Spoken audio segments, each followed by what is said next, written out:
At Danner, the journey is never complete. The Danner N45 Trail Hiker is designed to support those willing to sweat in search of their edge. Featuring per-spare uppers with Areoprene gussets for maximum breathability and Endurafoam midsoles for long-lasting comfort and cushion. The recraftable Vibram Mega Grip outsoles are built to be rebuilt. Danner's Precision Fit technology is available in women's styles. Breathe in the scenery with the Danner N45 Trail Hiker. Wherever you are on your journey, take new steps in the only direction you were meant to go. Forward. Explore the N45 at Danner.com. Man, that was easy. Bulldog Rotary Hammer! Hello? It is I, He-Man, your inner Bosch. Inner... Bosch! I'm sorry, what? That powerful feeling you get when you can powerfully blast through concrete. Say it with me. What, like right now? Yes! We have the power! The more you Bosch, the more you feel like a Bosch. This episode is brought to you by Progressive Insurance. What if comparing car insurance rates was as easy as putting on your favorite podcast? With Progressive, it is. Just visit the Progressive website to quote with all the coverages you want. You'll see Progressive's direct rate, then their tool will provide options from other companies so you can compare. All you need to do is choose the rate and coverage you like. Quote today at Progressive.com to join the over 28 million drivers who trust Progressive.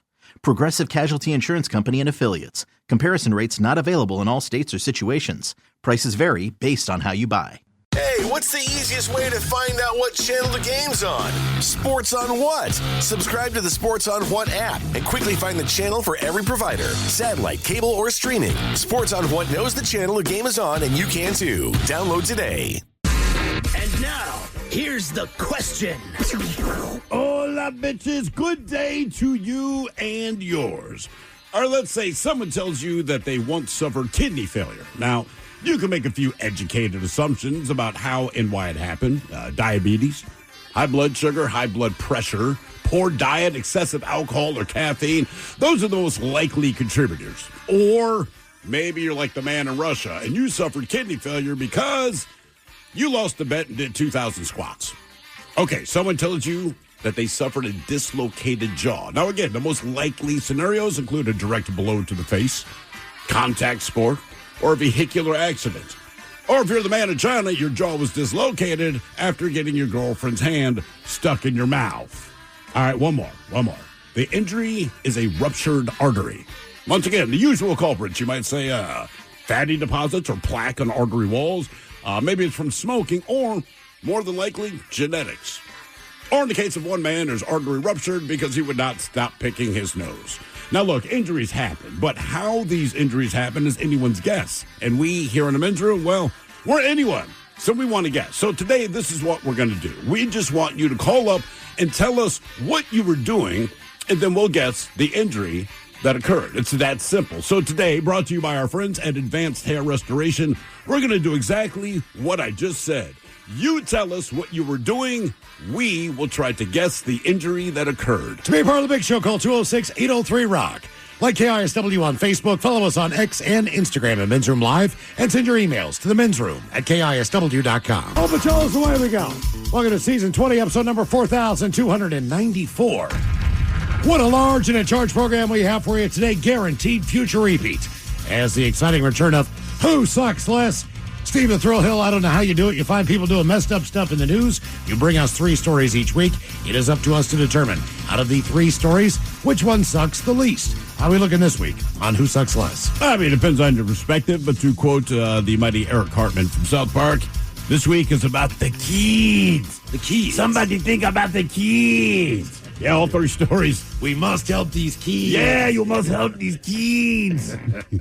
All right, Who Sucks Less is coming up at 4:30. Also, don't forget to join us tomorrow. It is Seattle Rock Day, our 6th celebration. All day long, you'll be hearing nothing but the best music that Seattle has to offer. Everything from Kenny Loggins to Kenny G will be included on Seattle Rock Day tomorrow. And don't forget our boy, who's the Christmas crooner, Bing Crosby. Bing Crosby. He's the Tacoma boy. Are we allowed to play? What is the big songbird?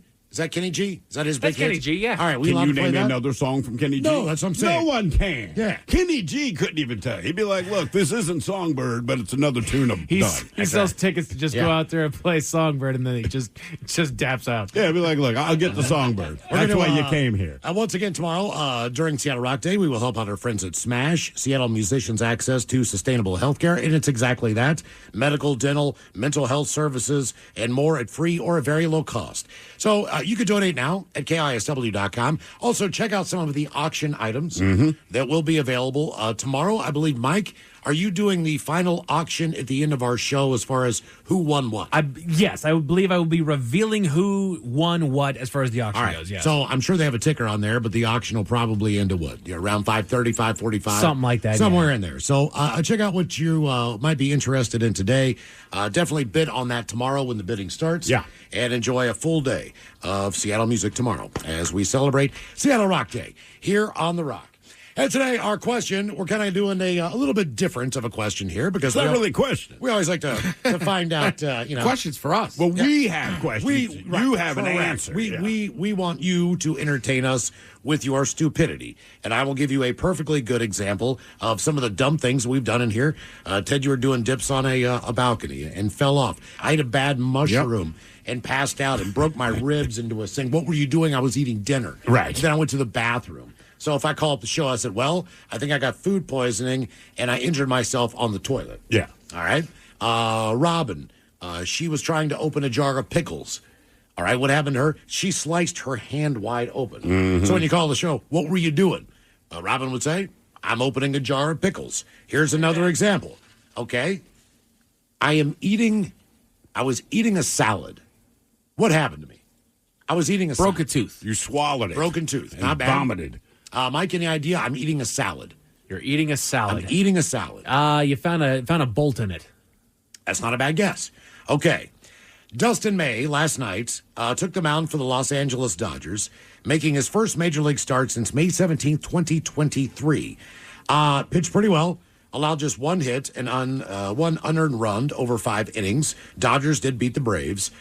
He struck out 6 and walked 3. Now, he says, even if it went bad, I still would have been having a good time just being back around my teammates and being on the mound. It would just means the world to me to be back here because 8 months ago, I didn't know if I would be. Now, he spent all of last season rehabbing from a torn flexor tendon in his right arm.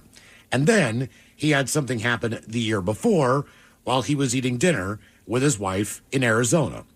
The Los Angeles Times reported that May was set to begin a minor league rehab stint within days and that he would be back. Basically, what happened was this. He was eating dinner with his wife, and a piece of lettuce got caught in his throat while he was eating his salad. He sipped on some water, trying to clear it out of his throat, and then he felt a painful sensation in his throat and his stomach, and later learned the lettuce had perforated his esophageal tube. The lettuce. The lettuce. What? The lettuce. Okay, I've got questions now. All right. So my question now would be, what kind of lettuce? Romaine. Iceberg. You think iceberg of What about- romaine? Hey, they could take down ships. They could mess up your throat. What about spinach? What about something a little hardier? Maybe kale. Maybe kale. Right? Probably would be kale. You shouldn't be Maybe eating kale kale. salads anyhow. Yeah, I don't think spinach would do it, but kale's got those rough edges, and you're right. It's kind of a nasty leaf. And it's Again, bitter. Perforated his esophageal tube. He went to the doctor and underwent emergency full abdominal surgery that night after eating the salad. I probably would not have made it through the night if I didn't go to the doctor. He had a 6-month recovery period From eating salad. from eating a freaking salad. So I don't eat them. And then That's why. when he started his Right rehab, because he had not been able to do anything, he lost a lot of weight, started pitching again. Then he tore his rotator cuff trying to make his rehab. But see, people tear the rotator cuffs pitching. Most people do not perforate a hole in their esophagus eating a salad. Okay. All right, Ted, I'll give you a scenario here. Hit me. This is how this person got injured. They were training an orangutan at the Woodland Park Zoo. What do you think happened to the person who was just doing a routine training session which I don't know what that entails, with an orangutan at the Woodland Park Zoo. Did they say what they were trying to train the orangutan I don't, to do? Yeah, I know. I mean, I'm going to say the Basic orangutan. math, I don't know. They were in the cage with the orangutan or outside? They were in. They were in. I believe they were. No, the other side. Oh no, they were on the other side of a mesh barrier. All right. I must say the orangutan grabbed their hand, tried to pull them in, and broke fingers. This is very close. I'm going to give you the correct answer. Yes, All that right. is correct. Serious injury to their hand when they were bit by an orangutan. Oh, he through bit it. A mesh barrier. Yes. The staff member immediately taken to the hospital. That's where they like were treated for parchment an paper injury. to a orangutan. They are like they look as far as primates go. Orangutans look the dumbest. They look the chillest. They look like they don't know what's going on. And then when you read how strong they are, like this thing can rip your arms out of your Yeah, sockets. it's like that guy in a bar fight. Right. It's like you're all worked Big, up. You want dopey, to go stupid-looking outside, guy. and he goes, "Sure." Yeah. Now, And then you start going. It's like, why did I ask? the zoo says they practice protected contact with its orangutans at all times, which means there is a physical barrier, a fence, mesh net between staff and animals at all times. Throughout the incident, the orangutan remained secured in the habitat. So no other staff or guests were involved or injured. Just side question. The way I perceive what a zoo is supposed to be, what are you training an animal to do? Because in my mind, when I go to the zoo, Another good question. It's not that it's quote unquote in its natural habitat, but most zoos obviously do what they can to simulate what their natural habitat would be, and then you just see how this animal interacts with surroundings it would be. Like, what are you training it to do? Now, they examined the orangutan, said the animal was behaving normally. There were no glaring health, emotional, behavioral issues that would cause harm. Not only that, Nobody bite the man's hand. they say orangutans are generally non-aggressive toward humans and each other, and that they often exhibit very human-like behavior. However, orangutans have a very strong, large jaw. They use it for cracking and crushing fruits with hard, thick shells. Basically, they can bite through a frickin' coconut. And they can bite through a mesh fence, too. To give you the idea of how through hard your bone. this person was bit. Sad that a member of our team was injured, and know this has been a very stressful and difficult experience for them, and I'm sure it was. We are in contact with the animal keeper, and we'll do all we can to support them as they heal. So, yes. So, in other words, if he had left it alone, he'd have been fine. Okay. I'm going to give you Just saying. All right. Don't train an animal at the zoo. That's why it's at the zoo. All right, let's see here. Ted, I know, Steve, you've read the story, and so has Mike. I injured myself while smoking a cigarette. I don't know if I know this story. I know my buddy Leon once, back when we, in our younger days, we would smoke indoors, and he went to take a dump. He was smoking a cigarette, and then I hear this loud cuss. It's kind of a bang on the door. He walks out. He looks really irritated. I'm like, what happened? He goes, man, I went to flip my cigarette out, but the cherry bounced off the inside of the toilet and landed directly on his berries. Okay. I'm thinking maybe you poked yourself with the end of it, burnt yourself by mistake. Okay. Logical. Oh, this story, yeah. Logical conclusion also could be you fell asleep while smoking. Mm-hmm. Maybe you're walking, maybe you burned take a yourself. drag, and you trip. Okay. All right. This one doesn't end very well, but one person is dead after a fire on the 10th floor of a high-rise apartment complex in Annapolis, Maryland. Firefighters received multiple calls, 3 o'clock in the afternoon. The fire alarm was going off, the sprinkler was going off in the apartment. Upon arrival, the Anne Arundel County Fire Department and the Annapolis Fire Department reported smoke in the hallway. When they entered the apartment in the building, they found John Blunt, Really? 74, unresponsive. He was pronounced dead at the scene. Officials said the cause of the fire was smoking while using medical oxygen. Come on, man. All right? Come on. There you go. So, I'm smoking. How did I get injured? One more. All right. I'm riding a roller coaster. I was injured riding a roller coaster at Six Flags in California. At Six Flags Magic Mountain, what happened to me? You were eating a corn dog.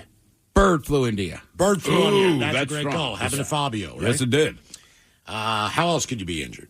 I mean, maybe if you don't put your arms down or whatever. And granted, that'd probably rip your arms off, but something, breaking out of socket, so to speak. All right. Put Okay. your hands up if you're doing some crazy hill. A California mom purchased tickets for her 2 sons to have a fun day at Six Flags Magic Mountain that proved fatal for one. Christopher Hawley, 22, suffered fatal head trauma on the popular roller coaster, the X2, which promises to keep your mind in full thrust. It claims Hawley, an aspiring actor with no known health issues, got off the ride stumbled on the off-ramp, complained of head pain, then collapsed into unconsciousness. He had severe brain bleeding and died the next day. Jesus. Of what the coroner's office said was head trauma caused by a park ride accident and incident. Now, the coaster reaches speeds up to 76 miles an hour and whisks riders through a series of dives, flips, and twists as they sit in seats that rotate 360 degrees. Damn. It was extremely rough and jerked its riders around like rag dolls before it suddenly, abruptly, and violently jolted to a halt. So, you think his brain smacked into his skull? That is correct. He was in a row by himself, along with his younger brother and cousin, who were in a row behind. Our heads just went forward, and then they slammed back really hard, according to the brother. They are now suing Six Flags for $55 million. For some estimated money, but the $55 million coaster had a design defect that caused a risk of injury. Ooh. So they're suing them for wrongful death and negligence. So you got to have a good day at the park. Next thing you know, you have a brain injury. Jesus, that's from riding brutal. a roller coaster. Okay, let's give this a shot.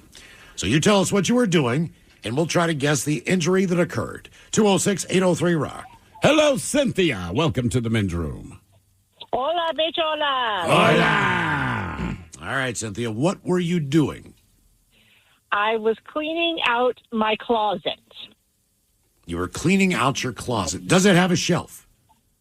Yes. That was my guess. Something heavy fell off of the shelf. I'm going to say either hit you in the face or landed on your foot, but I'm going to say your face. You got concussed from something big and heavy falling off the top of that shelf. No. Okay. Huh. Is it something very stupid? Like a hanger gets caught in your mouth or caught in your skin or something like that? Not that, but it is considered stupid, yes. Okay. All right, what happened? My chef knife set fell out, and the chef knife went into the side of my foot. You stabbed yourself. What kind of closet were you cleaning? Was this a closed closet that you had the chef's knives? So were they like a gift or something that you just kind of put away? Figured I'll get to it some other Were they day. in a chef coat and it fell out?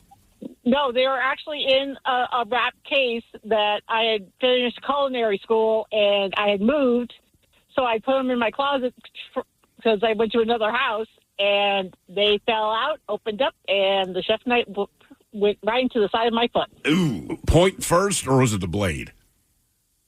Point and blade. Did you feel it when it happened, or did it take a minute to set in as far as the pain? It took a minute. All of a sudden, I felt this little pain, and I'm just like, a box hit me. And then I'm like, where the hell is all this blood coming from? How bad? So did you have to get stitches? They said I should have, but I didn't. Okay. All right. Well, let's say you should have, but you didn't. So is there any evidence that they were right and maybe you should have? Did your foot heal up okay? Well, it healed up, but then eventually later on I have had to have foot surgery, so that probably didn't help add to it. All right. I got one for you, Cynthia. Okay. And this happened to our own Ryan Castle. All right. I believe the injury occurred while he was feeding his dogs. Yes. So he was feeding his dogs. What injury happened just the other day to Ryan Castle? Because he was feeding that's a good one. his dogs. Yeah, he's at home. He's at the very routine, just feeding his dogs, and then injures himself. Any guesses? I'd probably say they either jumped up and hit him in the nods or they nipped at him. Now, see, that makes the most sense. It really does. That's Dogs what I all thought. excited to eat. They end up getting your hand. It kind of sucks. No, it was nothing like that. He basically he fed the dogs, and he has a little mini bar in the basement of his home. He turned around to walk away. And keep in mind, he was completely sober, so he's not drunk or anything.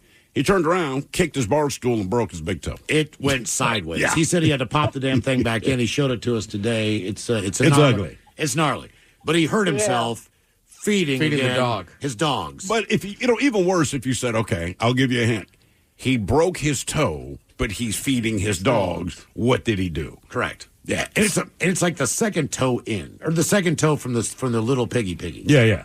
Yeah, it's like the second smallest toe. Well, he asked me today. I come in this morning, and he goes, do you want to see it? And before I could answer, because I was about to say, I don't need to see this, he goes, I'm going to ask Miles. And I said, we both know the answer is yes. Miles is going to say We yes. know for absolutely. a fact Miles is going to want to see this. No, you know me, man. And it's funny because VD saw it, and VD's like, I hate to say this, but I'm kind of disappointed. You said you put your toe sideways. It's like I was hoping for more carnage. This is kind of lame. I'm pretty sure the HR timeline has passed on this one, but at one point in time, I had surgery on my vas deferens because I'd had something either twisted or went bad because I'd gone in and gotten a vasectomy many years ago, but something happened with that procedure that didn't take all the way. So I had to go back in and get that repaired.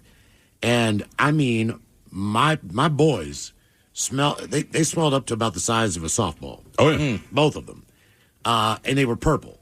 And I mean, they were black purple. I mean, they were green, purple, every shade. Your testicles were blacker than mine, and I'm a black man. So of course, when I come into work, I have to show everybody. You got it black, y'all. You got it black. Yeah. This is the most amazing thing you've ever seen. But the difference is, you didn't ask. Like Castle said, do you want to see this? I did not. Miles says, hey, man. And when you turn around, like his testicles are out. Yeah, it's look at this. Check this out. Remember, I had like that football growing off my hip. I did the same thing. I was like, stop showing it. And then people were like, go to the hospital. No, but you got to see this. Yeah. Right. And you did. And what can they do? Ultimately, give you painkillers? That was pretty much it. I mean, look, How much did those pain pills cost across, basically across the highway from work then. But just the pain. I mean, I was screaming and crying just to get socks and shoes on. Then I limped over to work, and I showed a couple people. And I think, because your wife, Miles, was still working in the medical field, so I was like, does she have pain pills or whatever? And I think by the time she showed up, you guys were like, get in that car and have her drop you off at the hospital. Well, also, you were getting ready to leave town, like the following day. Oh, that's right. Correct. So you're getting on Were a you plane. going to a wedding? No, it was around Christmas. But you don't have, if you'd have known this ahead of time, you probably would have got business class or maybe even first class just so you could be able to sit down comfortably. So, right, and it already hurt that bad that day, right? So then I go to the hospital. That's the famous one where, like, people are coming in. You the doctor? Nope, just got to see it. Right, and they basically just gave me a bunch of painkillers, and then the doctor looks at me because I kind of smiled when she gave me this massive order of painkillers. She goes, no, you're going to need them. And I was like, why? She's like, it's going to hurt worse tomorrow and the next day. So you're right. That's so such bad news. I couldn't take the flight the next day, and then my mom helped me out, and I booked a first class flight. So there was a little more room for that thing. And the guy that you were sitting with took one of your happy pills, right? Yeah. It was an older dude. I get in the plane. I didn't know this at first class. He's got a glass drink. And I go, you get glasses up here? And he goes, yeah, man, just order one. And then he's like, what are you taking? And I'm like, I got this giant injury. Taking these Percocets. It sounds horrible, but I didn't really care. I was just like, do you want? He's like, do you mind? And I was like, no. But I remember that's another time. I got off the plane.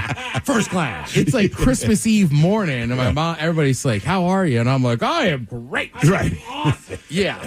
So just tell us what Later you that were night, doing. the pain showed back up. Yeah. So all you do is tell us what you were doing, and we're going to try to guess the injury that occurred. 206-803-ROCK. Ready to explore Europe the striped way? Fly Condor Airlines non-stop to Frankfurt and connect effortlessly to most European destinations. Relax and start your vacation in comfort. Fly the striped way. Visit condor.com today and book your next adventure. What's up? It's your boy, the Ted Smith. You know what's sneaky? A bunch of big corporations buying up local companies you know and love, gutting them, and keeping the name. But you know who's not a sellout? Pinky's Plumbing. That's right. Pinky's Plumbing's values start with their work ethic, honesty, how they treat their employees, and how they care for their customers. Bigger isn't always better, and that's a fact. You should know you're working with a locally owned company that truly values where they live and work. Pinky's Plumbing. Pinky'sPlumbing.com.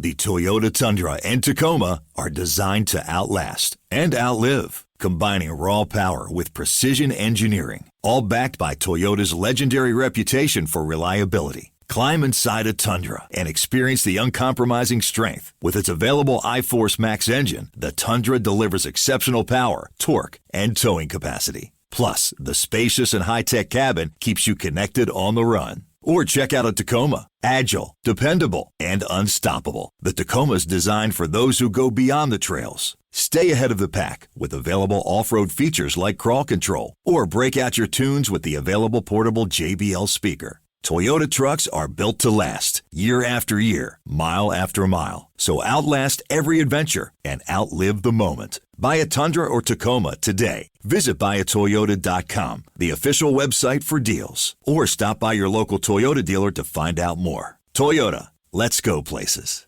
You don't just live in your home. You live in your neighborhood as well. So when you're shopping for a home, you want to know as much about the area around it as possible. Luckily, Homes.com has got you covered. Each listing features a comprehensive neighborhood guide from local experts. Everything you'd ever want to know about a neighborhood, including the number of homes for sale, transportation, local amenities, cultural attractions, unique qualities, and even things like median lot size and a noise score. Homes.com. We've done your homework. Spring's here. Flowers are blooming, birds are singing, and allergies? Yeah, they're back too. Sneezing, watery eyes. When they hit, you need a tissue fast. That's where Kleenex Ultra Soft Tissues come in. Whether you're at home or on the go, Kleenex Ultra Soft Tissues have you covered. Allergist-approved Kleenex Ultra Soft Tissues are gentle on your eyes and nose, so you can power through allergy season without missing a beat. Because while allergies are unpredictable, staying prepared is easy. For whatever happens next, grab Kleenex. Always live on the free Odyssey app. Text the guys at 206-803-ROCK from the Pinky's Plumbing Studio. You're in the men's room. Okay. Give you guys the injury, or what she was doing, trying to figure out the injury that occurred. A 15-year-old girl was injured while doing a swim test, a proficiency swimming test. Was she in a pool? She was not in a pool. She was in the ocean.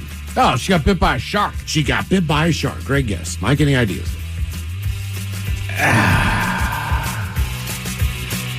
No, I got no guesses. Okay. I'm going to say she was bitten by an animal. If she's not in the pool. Cut her foot on a coral. I don't know, because a proficiency test, you're typically swimming more for distance and endurance, right? Yeah.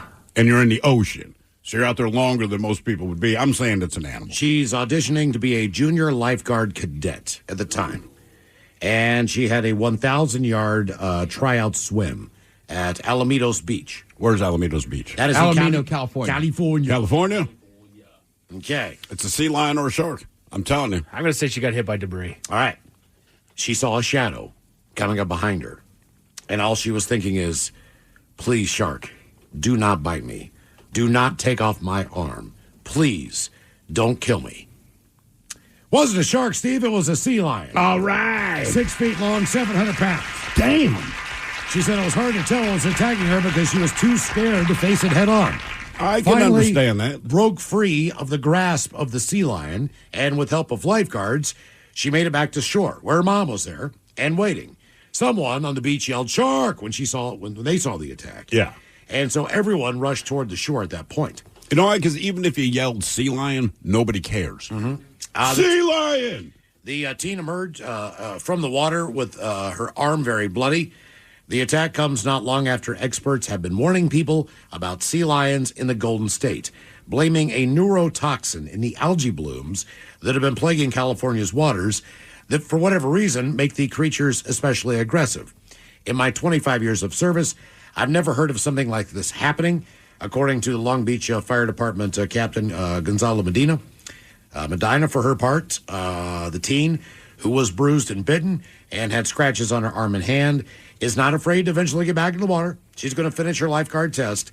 She says, I love the beach, I love the ocean, I love swimming. I just need to heal up before I get back in there. How fast are those things on land? I can't imagine. Because look, I'd always make fun of hippos. Like, how fast can a hippo run? Well, apparently 35 miles an hour on land, right? You wouldn't think it with their stubby little legs and big fat ass on top of that. So like a sea lion, if it's aggressive, right? Because they got that toxic algae bloom. I mean, you'd be shocked because there's that one beach. I don't know if it's Monterey or something. There's one beach where it's like a little harbor, but it's kind of famous for the sea lions, and they chase people out of there all the time.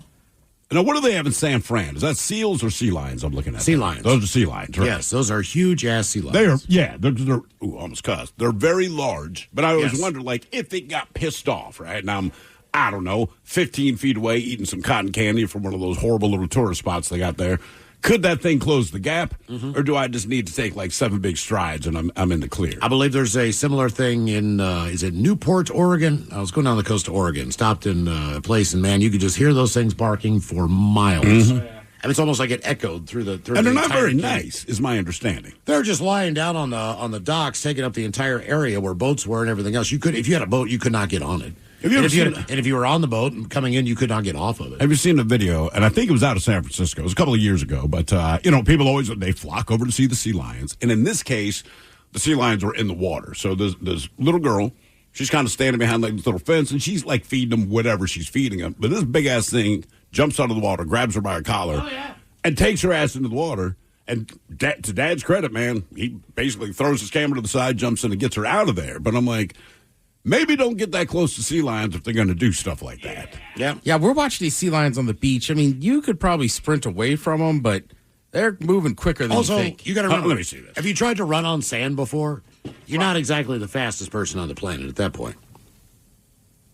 Okay, yeah, I mean, it's not lightning fast, but Here, it's just fast. start watching when it starts over.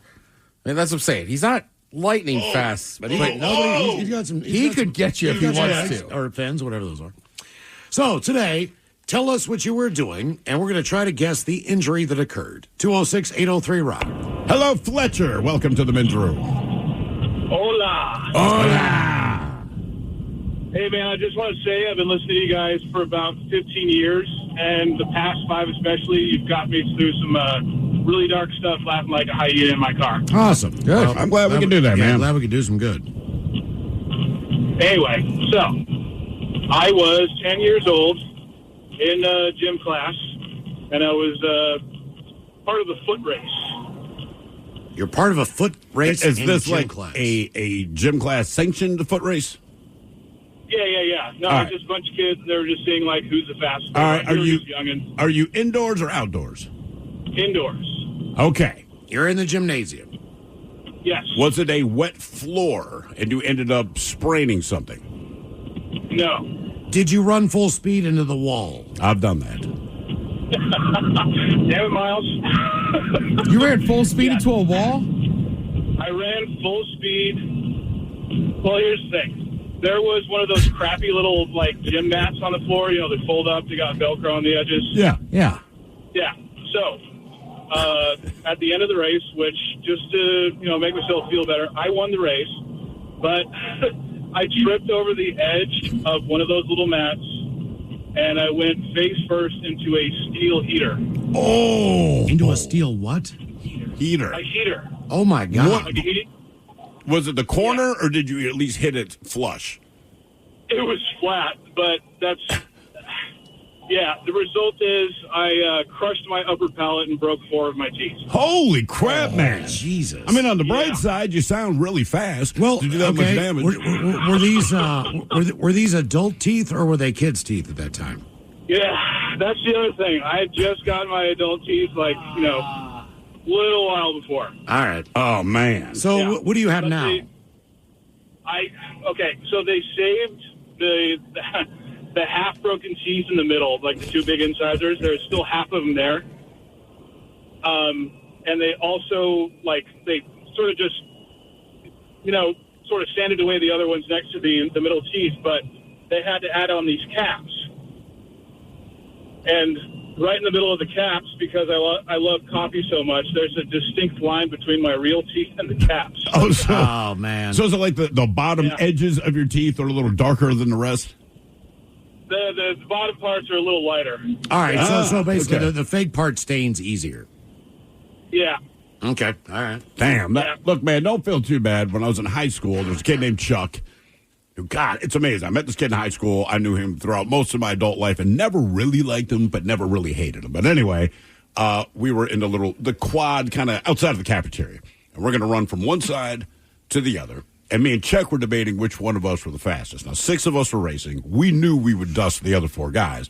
So it's down to me and Chuck. So we take off running.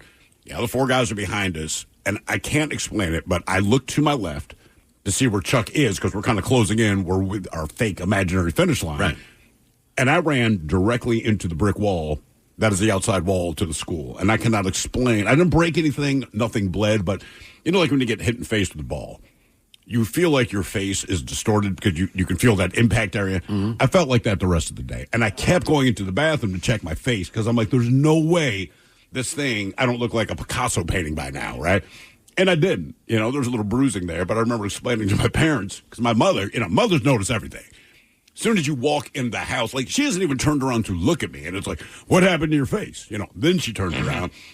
And I explained to her what happened. And my father about choked on his Coca-Cola laughing. He's like, why did you run into the wall? I said, because we were coming up to the finish, and I looked to my left to see where Chuck was, and the wall arrived a lot faster than I thought it would. My father goes, man, when you run, keep your eyes forward. I said, I know. It was just for 1 second I looked to my left, but in that 1 second I closed the distance. And I mean, just, you come to a dead stop. It hurt like a bitch. Tell us what you were doing, and we'll try to guess the injury that occurred. 206-803-ROCK. I never run into walls. But it's definitely, when you're a kid, you're always got to race each other in the street. Oh, I've the street. definitely fallen before trying to race. You know who I think is guilty of that are dogs. I don't know what it is with dogs, man. For whatever reason, once they get into a full sprint, that's when they decide, you know what? I'm going to start turning my head and looking around. And my current dog, I've seen her smash into many a tree, the side of the house. Like, I know you know where you are, but in that last minute, you decide to look at something out in the street and just boom. And you can never tell if they're injured or embarrassed or whatever. They just kind of shake it off. But I'm like, you should be embarrassed because that was a dumbass move. We got the new kitten at the end of last year, and he's been acclimating with his fellow sibling kittens, and he ends up playing with them and chasing them around the house. But they're a lot more agile than he is, so they'll hit a corner in my house. My house is completely hardwood floor, so they'll hit a corner that he can't hit quite yet, and he'll just come sliding until you hit something. He just ricochets off something. So I got a good laugh last night. We were down in the basement watching TV, and it was freezing cold down there. So I grabbed this big ass comforter. And it's kind of like a chaise sofa, right? So it's L-shaped. And my wife, she got her feet up on the sofa, back to the back. I got my feet on the coffee table, and we have this big-ass blanket covering both of us. Well, as a result of that, the blanket looks like a flat surface. Uh-huh. And I'm not thinking about it. So the cat comes out. She wants to say hello, visits my wife first, and then tries to walk across basically the stretched-out comforter. And I'm not there. I was looking at her, and it just dropped straight to the floor. Instant crater. That cat was so pissed. Like, cats give you the look like we were setting her up. And I'm like, man, we weren't setting you up. She took one step on that empty part and just, like, oh. Quite I was the going to fall. say, too, like going back to running into walls. You want to run into walls. Play somebody that's older than you that really knows what they're doing in racquetball. Bro, yeah. I played this one guy once, and finally he's like, we need to stop. He's like, you're going to dislocate a shoulder. And he barely moved. He's just like, ting, ting, and like putting him And in. you're running all over the Right, place. and I'm just like, it's so small in there. I'm trying to sprint, and it just like. Dude, my neighbor Bill Simler played racquetball. It was either him or whoever he was playing. They were injured all the time. And it's from hitting the wall, I mean, man. everything. I mean, you name it. Elbow injury, shoulder injury, smashing your head. Oh, yeah. Whatever. Getting hit in the back of the head with a racket. Like, it was always, seriously, I mean, you're in a pretty tight area. All right, so tell us what you were doing. We'll try to guess the injury that occurred. 206-803-ROCK. Hello, Ted. Welcome to the men's room. Hola. Hola. How much context do you want? Because I can supply a little bit. What were you doing? I'll tell you what, we'll just ask some yes or no questions. Taking out the trash. I was taking out the trash. Was it wintertime? No. Okay. All right. Does your driveway have an incline? Is it like a steep hill or anything? No. All right. I was in Colorado. Okay. Not winter. Were you taking out Thursday. recycling? Were you taking out recycling or just regular trash? Colorado doesn't recycle. All right. Okay. Was it like a rattlesnake or something? No, that'd be better. Hey, I'll deal with some anti-venom. You just tripped over your own feet and face planted. No, sir. You got cut by glass. Not glass. Oh, so you did get cut. All right. So what cut you? Tin can lid, like them big ass cans from cooked tomatoes or tomato sauce. Yeah. You know, the restaurant cans. The gallon size. Yeah. Yeah, the big ones. I had my left hand on the bottom of the can, right hand on the top of the can, threw it over the top, and ouch. I looked at my hand, and I could see the bone of my ring finger. Oh, dude. I know. Did you go to the hospital? Okay, so this is a day after I just eaten an edible. before, yeah, thank you. Before it was cool to do those things, right? Workman's Comp of Colorado at the time said mandatory test, this, that, and the other. I went to the hospital, well, urgent care, for what it's worth, and they said, well, what happened? I said, well, I was taking the trash out, and I threw it away, and a can lid hit my... I'm trying to give them everything. Was this at work? No. And then it all fell out. I think it was 18 stitches through the tip. Okay. Well, I mean, look, maybe they were... But you weren't at work, so this was at home, but you had one of those big-ass cans anyway. No. I, quote-unquote, wasn't at work. Okay, I got you. Right. Yeah. I wasn't going to pee in a cup. Oh, I see what you're saying now. Okay, that makes more sense about the edible. Yeah. All right, I didn't know if you were took 100 milligram, you were still high when you did it. Now, those lids are serious, man. Oh, man. Yeah. Especially those big-ass, because we had like one of those big, like, tabletop can opener kind of things. And if anyone got, I swear to God, and it's so stupid, right? So everyone that works in the kitchen, you will cut yourself with your own knife. It's inevitable. You're going to burn yourself 8 million times to the point that you don't even care. But the things that take you down are either the mandolin, because you just made the decision you don't need the guard or the glove, because it's just going to take me 1 second, and then you learn your lesson. Or those freaking can lids, man. And I've cut myself on those a million times. Not as bad as this guy. And everyone I know has, just because, like anything, is there a danger of botulism with that? Yeah, and that's what freaks you out, because there's I think about it every time I wash out a can and throw it out of something like it. They're sharp. It's a food product inside of the can. Food, like anything, has a billion different bacteria in it, and half of it you don't even know what it is, man. You cut yourself on that, and typically people are very unapologetic in kitchens, so you cut yourself, and they're like, look, you're not going to the hospital unless you need to go to the hospital, so rinse it out, and we'll keep your eye on it. And you spent like the next 6 hours of your shift waiting to see some kind of weird pussy thing. That never happened. But yeah, I mean, those things, they are and it's jagged. At least your knife, it is a smooth surface, but the cans, the lids on the cans, it's like a serrated knife or a bread knife. Yeah. Dude, my dad did it once, just like stuffing the trash down, and when he pulled his hand back up, it just went against a foil thing. God. I mean, I can see him now jumping and screaming around the kitchen. Oh, about the foil in the trash. It's like, well, it was empty. Where are we supposed to put it? Right. What do you expect us to do? What is this thing doing in here? Tell us what you were doing. We'll try to guess the injury that occurred. 206-803-ROCK. Nerds! Today's episode is sponsored by Smart Travel, a new podcast from NerdWallet. Want to travel like a savvy jet setter? No, that doesn't mean monogramming your passport. It means making smart decisions every step of your trip, which means knowing your options. Smart Travel unpacks the facts, like which booking sites actually save money, how to fly first class using points, and if that fancy travel card is a smart investment. All so you can save more on your next adventure. Follow Smart Travel from NerdWallet today and start traveling like a pro. Now at Verizon, we have some big news for your peace of mind. For all our customers, existing and new, we're locking in low prices for 3 years guaranteed on My Plan and My Home. That's future you peace of mind. And everyone can save on a brand new phone on My Plan when you trade in any phone from one of our top brands. That's new phone peace of mind. Because at Verizon, whether you're already a customer or you're just joining us, we got you. Visit Verizon today. Price guarantee applies to then current base monthly rate. Additional terms and conditions apply for all offers.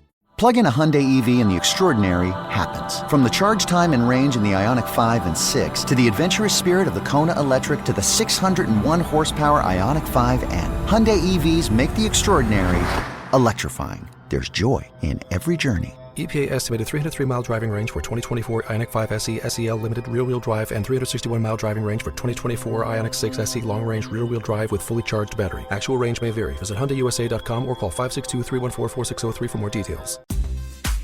At Cardinal Heating and Air, we elevate your comfort with expert HVAC solutions in the greater Seattle area. Our decades of experience have fostered lasting relationships built on quality service. Whether you need AC repair, heating repair, routine maintenance, a new installation, or an emergency fix, you can trust Cardinal Heating and Air, now offering electrical services.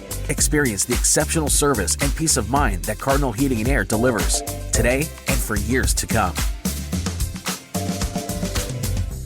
I love the Marquette community. I think, it to me resembles a family of some sort. You are coming to a place that is not only going to give you a great education, but I think it's going to make you a very well-rounded individual. Especially because of the size, you can definitely find your people. I came in and it was open arms. While you're here, we're going to try to make you feel that same love and make this place home. We are Marquette. We are Marquette. We are Marquette. We are Marquette. At Danner, the journey is never complete. The Danner N45 Trail Hiker is designed to support those willing to sweat in search of their edge. Featuring per-spare uppers with Reaprene gussets for maximum breathability and Endurafoam midsoles for long-lasting comfort and cushion. The recraftable Vibram Mega Grip outsoles are built to be rebuilt. Danner's Precision Fit technology is available in women's styles. Breathe in the scenery with the Danner N45 Trail Hiker. Wherever you are on your journey, take new steps in the only direction you were meant to go. Forward. Explore the N45 at danner.com. When water from the pipes was pouring down, filed a claim with Hiscox. We turned it around. Across America, over 600,000 small businesses look to Hiscox Insurance for protection. Find flexible coverage that adapts to the needs of your small business with a fast, easy online quote at hiscox.com.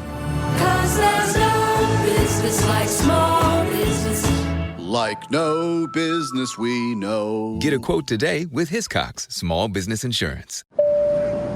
Ready to explore Europe the striped way? Then fly with Condor Airlines. With non-stop flights to Frankfurt, Germany, there are great connection options to several European cities. Whether it's the romantic streets of Paris or the stunning beaches of Barcelona, Condor will start your vacation and make it even more memorable by offering comfortable and spacious cabins where you can sit back, relax, and enjoy the flight. Fly the striped way. Visit condor.com today. Hey, what's the easiest way to find out what channel the game's on?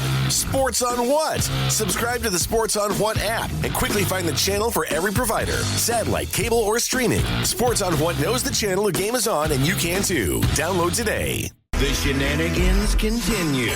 This is the Men's Room with Miles and Thrill. All right. Here's what you guys are doing.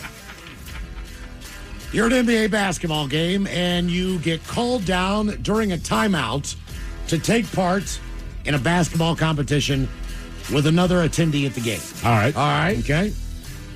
What is the injury? What do we do? Are we shooting free throws? You're basically doing a number of different shots to be able to get a game piece so that you can play tic-tac-toe with another opponent. So the first square or circle that you could get is by making a layup. Then if you make ankle. If you make a free throw. I mean, I know this one, but he blew out his knee. He blew out his knee. Basically, so every time you make a bucket, you get another X or O, depending on what team you are. You're trying to win tic-tac-toe. Yeah. You hit a free throw, you get another X or O. Was this his first event? Yes. You hit a three-point shot, you get another X or O, and you continue to do this until you win the game, right? Yeah. Now, this is the very beginning of the contest. Keep in mind, this is a quick game promotion. They are in a timeout. This is not halftime. Oh, this is a timeout? This is during a timeout of an NBA basketball game with Atlanta and Portland. This happened last night. In Atlanta, right? In Atlanta. Here's the audio. All right, then tick, tack, go!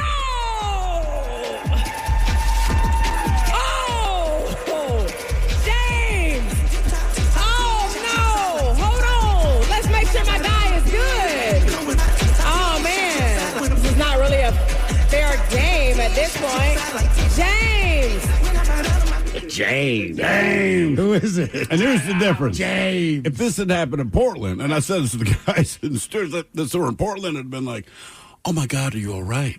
Well, this happened in Atlanta. Like, oh, James. Oh, James. Yeah, Portland would have been like, Kale's down. Now listen. Okay, so who's going to coach? Who's going to teach second grade tomorrow? He plants his left knee before going up for a layup, and that thing locks and slips. So obviously the floor was slick at that point, or he just for whatever reason, slid the way he did. They put him in a wheelchair, all right?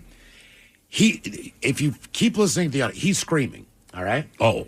They put him on a stretcher. He went out of the game on a stretcher and then went to the hospital. X-ray confirmed that the fan, tore his ACL in the middle of that contest. So today, tell us what you were doing. We'll try to guess the injury that occurred. 206-803-ROCK. Hello, Johnny. Welcome to the men's room. What's going on, you Flatland and City Slickers? Where do you live, Johnny? Where do you live, up in Index? Lake Taps. Yeah. I don't know if Lake Taps counts as the mountain country, but go ahead. Yeah. I can do your whole segment on stupid things I've done, but we'll just get to the point. I'm in my garage on a treadmill, watching TV, drinking a beer. Is the treadmill moving? Oh, yeah. Oh, it's moving. That's multitasking, man. Drinking a beer while you're working out. All right. I'm saying your face planted on a thing, got rocketed off the back. I'm saying it sped up to the point either you tripped and smashed your head into the handrails in the front of the machine. Negative and negative. Okay, what happened? All right, so I'm on the treadmill watching TV, drinking a beer, and it's going along at a pretty good clip. Now, I'm a welder and a fabricator, so I've built this ornate window screen over my big bay window in my garage so nobody steals all Johnny's stuff. So part of it I have incorporated in prison wire, serpentine wire, and you can actually straighten serpentine wire if you're very careful and you know what you're doing. So it's a real ornate window screen. So I thought instead of shutting the thing off or getting off, I would just take and pull my hoodie up over my head as the thing's going. As I got my arms up, stretched out, my finger on my right hand catches the top of that serpentine wire. And it doesn't matter how fast you run on that thing. That stuff is really sharp. By the time I got the hoodie off, it had sliced from the inside of my finger, from the knuckle all the way down to the fingernail. Oh my! So you're on the treadmill. You got your hoodie on. You're trying to take it off. When you put your hands above your head, you make contact with this thing. Yes. Wow. Okay, I would never have guessed that. Not in 10 million years. Now, does that knock you off the treadmill at that point, just based on pain and the shock? Well, no. I mean, I knew I was in trouble. And I knew my wife was going to go, what in the hell are you thinking? Be that as it may, by the time I got the hoodie off, it had sliced my finger on the inside all the way down. Okay. And then when you look at something and it hasn't started bleeding yet, you know that it's cut really deep. Right. Yeah. So needless to say, I did go to the hospital and I did take the next day off. All right. I gotta get deeper in the head of Johnny a little bit here. Okay. So, are you a regular exerciser? No. I did not think so, because he was drinking a beer on the treadmill. Was this doctor's orders that you need to walk a certain distance every day, or what was what was inspiring you to get on that treadmill? My wife's sister said, hey, can I put this in the garage, for a while? And I went, hey, this is kind of cool. It's got a beer holder. That's a water bottle holder. I'm not sure it's for beer, but I like where your head's at. You think, it's amazing. Every single exercise machine has a beer holder. And the gym has a beer holder, too. Except for the rowing machine. I thought I would just try this thing out. It looks kind of cool, And, I didn't put into effect that, the serpentine wire is right above my head on the right. Was that your first time on the treadmill? And last. Yeah. That was going to be my follow-up question. Yeah. All right. I would not have guessed that. Yes. Yeah, I'm just trying to think, the doctor told me I needed to work out, but that's not going to stop me from having a cold one. But it has a beer holder, Miles. I mean, it's built right in. I wonder if you said it to the cops when they pull you over, like, well, my car came equipped with beer holders. That's what I was thinking. Is this the kind of guy that goes, what's a beer holder? It's a beer holder, man. I mean, I'm not going to judge them. Try not to, but when the doctor says you can't exercise, I don't think they mean drinking while you're drinking doing beer. it. Well, he didn't say not to. Hell, I'd even give you credit if you walk 2 miles to a bar. Yeah, you know what? That's true, right? It just seems odd to actively on a treadmill. Well, okay, look. Hang on, real quick though. Outside of maybe randomly shooting hoops, trying to think. I guess golf, softball, golf. Well, yeah, you're right. There's a couple If you- sports, but even with hoops, you don't take it out on the court with you. You know what I mean? Like you have to stop the game. But hear me out on this, okay?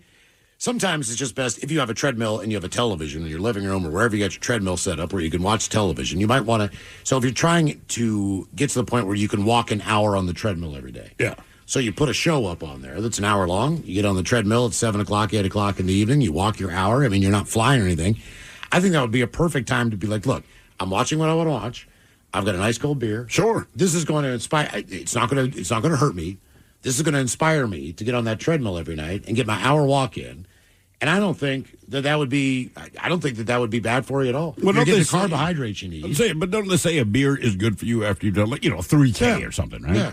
That's what I mean. Chocolate milk. You think of the things that people drink after they. I've been to many races where you run into a beer garden. Yeah, exactly. I've been in many races where you end up in a place with a big tub of chocolate milk and everybody's just sitting there guzzling it. But we also have the presence of mind to recognize that is not specifically a beer holder. No, that is correct. It's not inspiring the you beer to holder drink a on the beer, treadmill. right? I guess that's what's different. Is he's just actively doing it. Hey, look, a beer holder. Cool. Not really. Maybe on your folding chair. Yeah. I mean, there's a lot of especially in Seattle, there's a lot of these run clubs that get together and they run like a 5K or whatever, and then they meet up at a bar. Right. Yeah. But outside of the beer mile, it just seems odd. Well, those guys down on Brooks on the Burke Gilman, man, they'll run, turn around, and run right to the dock or PI or the Fremont Brewing Company and sit down. But they're not running by you with a beer in their hand. No, they are not. Right, because they don't have a beer holder. Plus, it's just hard to do athletic stuff while you're drinking beer. It is, because one of your hands is occupied. Mm-hmm. But I do like my man's style. Well, the beer mile, man. I mean, that's done that once. That's a little bit crazy. Tell us what you were doing. We'll try to guess the injury that occurred. 206-803-ROCK. Hello, Josh. Welcome to the men's room. Good afternoon. Hola. All right, Josh, what were you doing? So that last one was interesting, to say the least. So vacuuming out my truck in my shop. Simple as that. You're backing your truck out in your shop. Okay. Yeah. Did you say? I thought you said vacuuming. Vacuuming. Oh, you're vacuuming your truck. I'm going to say you pulled a muscle in your back or pinched a nerve. Ooh. I think. How is your truck a little taller? Is it lifted? No, standard size. All right. Truck. I'm going to say you scalped the top of your hand while vacuuming underneath the seat. I wish it was that easy. I think somehow you fell and bumped your head. Oh, yeah, that would have been better. Okay, so what'd you do? So I'm getting done with the passenger side. On my way out, I have a stack of lumber, and the door bounces off the stack of lumber, hits me between the cheekbone and my right eye, giving me a just over 3-inch gash, about 3/8 inch open. On the side of your face? Yep. Full-blown black eye, swollen, and a giant scar that has not gone away. How many years ago was this? Oh, this was about a year ago. Do you take your car or truck to get detailed now? Yeah, shouldn't I? Yeah, more than likely. No, I just learned to open the doors all the way with nothing for the door to bounce off of. So when people ask you, hey, man, how'd you get that scar? Do you come up with something better than that, or do you tell them the truth? No, you know what? Yeah, that story varies, because that's just embarrassing to say what I told you guys. So if I asked you at the bar, like, what story would you give me, right? Just top of your head, hey, man, I never met you before. What's up with that big-ass scar on your face? Well, obviously a cool fight. That would Okay. be way better. I would go with the wild animal. Yeah. Guy had a blade. I didn't know it. Yeah, something like that. I kicked his ass. Oh, I beat him to death, but yeah. Mm-hmm. Tell us what you were doing. We'll try to guess the injury that occurred. 206-803-ROCK. Hello, Jesse. Welcome to the men's room. Hola. Hola. Okay, so I was kicking it at the kitchen table. I'm 9 years old, and I was tilting back in the chair. You know how you kind of push off from the floor and balance on two legs? Yep. At 9, yes. Yep. At 9, yeah. My mom told me a million times, don't do that, don't do that. Yeah, so that's what I was doing. That's what you're doing. I want to say that you burned yourself. Took it too far and smacked the back of your head into something and opened it wide open. But that makes too much sense that she fell backwards. I'm going to say you had something hot, like on a plate, but your hands are on the plate. But when you tipped back, whatever the hot stuff was ended up on you. I think you fell backwards and then bit your teeth went through your lips. God. Nope. Okay, so what happened? Okay, so these chairs were the old cast iron metal legs, hollow. Mm-hmm. One of them broke right in two, like kind of snapped, and I fell back, and it shot up my leg, right in the back, under the knee, and I was kind of stuck on it. Oh, so you basically impaled your knee pit on the broken leg. Yeah, exactly. Yeah, there was about 2 inches of metal leg up my. My mom had to pick me up to get. You realize that the back of your knee is one of the most sensitive places on your body. It's soft and sensitive. Yeah, it's you can tickle yourself under the back. I bet you knee. Jesse knows that. How loud did you scream when this happened? Actually, my mom said my eyes were really, really big. Yeah. But I didn't say much. Okay, that's kind of about an hour. My eyes were just like huge. And I'm guessing she took you to the hospital.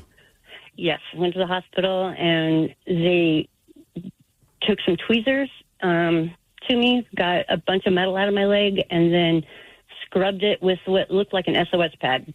Do you remember that experience? Oh yeah, that was lots of fun. I was like, how bad did that hurt? That hurt like a mother. Like a mother. We understand. Yeah, once they have to scrub metal shavings out, that's. I'm too young to remember this, but I guess. Oh, I'm trying to think of the exact story. My brother, to this day, still has this massive scar above his left or right knee. I don't remember which, but it's just always been there as long as I've known. So I guess he was about 5. I'm about 6 months old. We're visiting my grandparents, I believe, and I don't know if my father had asked him to hold this into the lawnmower or something. I think they were trying to change the blade in the lawnmower or something. But either way, the lawnmower's not running, but the lawnmower dropped and the blade of the lawnmower cut into, cut deep into his leg. And if anybody has a sharp blade on a lawnmower, it's going to be my dad. It's going to be your dad. Yeah, it's going to keep that maintained. That thing. It's not going to be a dull, rounded thing. No, he keeps them in shape. He probably's got a file and crap out there making sure. Man, if you knew my dad, like a steak knife. That thing could probably cut through, rebar. That's the way he is, right? But anyway, so this lawnmower dropped on his leg. My parents said, they'd never heard him scream that loud. I'm like, well, that's fair. But apparently, I came in handy, you see, because even at 6 months old, because we're at my grandparents, I don't quite know what to do immediately because they pulled this thing out, so there's blood everywhere. My brother's losing his S. But because I'm a baby, I had diapers. So they grabbed one of my diapers and made a tourniquet. Oh, yeah. Which, as a child, I thought that was the funniest thing in the world. I get it as an adult, but every time I heard that story as a kid, I'm like, they put one of my diapers. What your dad doesn't tell you was his main concern at the time was blood in his vehicle. Oh, yeah, I don't want blood on my blade. Exactly. As much as he cares about his son, and I know the urgency of this. I know how my dad is, man. And the first thing that is in the front of his mind is, how do I get this kid to the emergency room without him getting blood all over my car? Especially his car, man. Actually, when I was growing up, man, mowing the lawn one time, and my father, he just walks out in the backyard, and he just yells my name, right? So turn off the lawnmower. And I'm like, what? It's that voice that says he's pissed. And I'm like, I have not done anything. So I'm just like, what? And he's pointing down at the grass, and it was a headless snake. And obviously, I rolled over with the lawnmower. He was asking me if I did it on purpose was the point, because my mother, much like you, Ted, terrified of snakes, and she could find a snake in the backyard from 8,000 miles away, right? So he's like, look, we got to just get rid of the body, because if your mother realizes there's snakes in the backyard, I'm going to spend the next 24 hours looking for her. Another home. No, right, that was his point. We're going to have to move. And he's like, your mother is, so let's find this thing. So now we're looking around the yard for the head.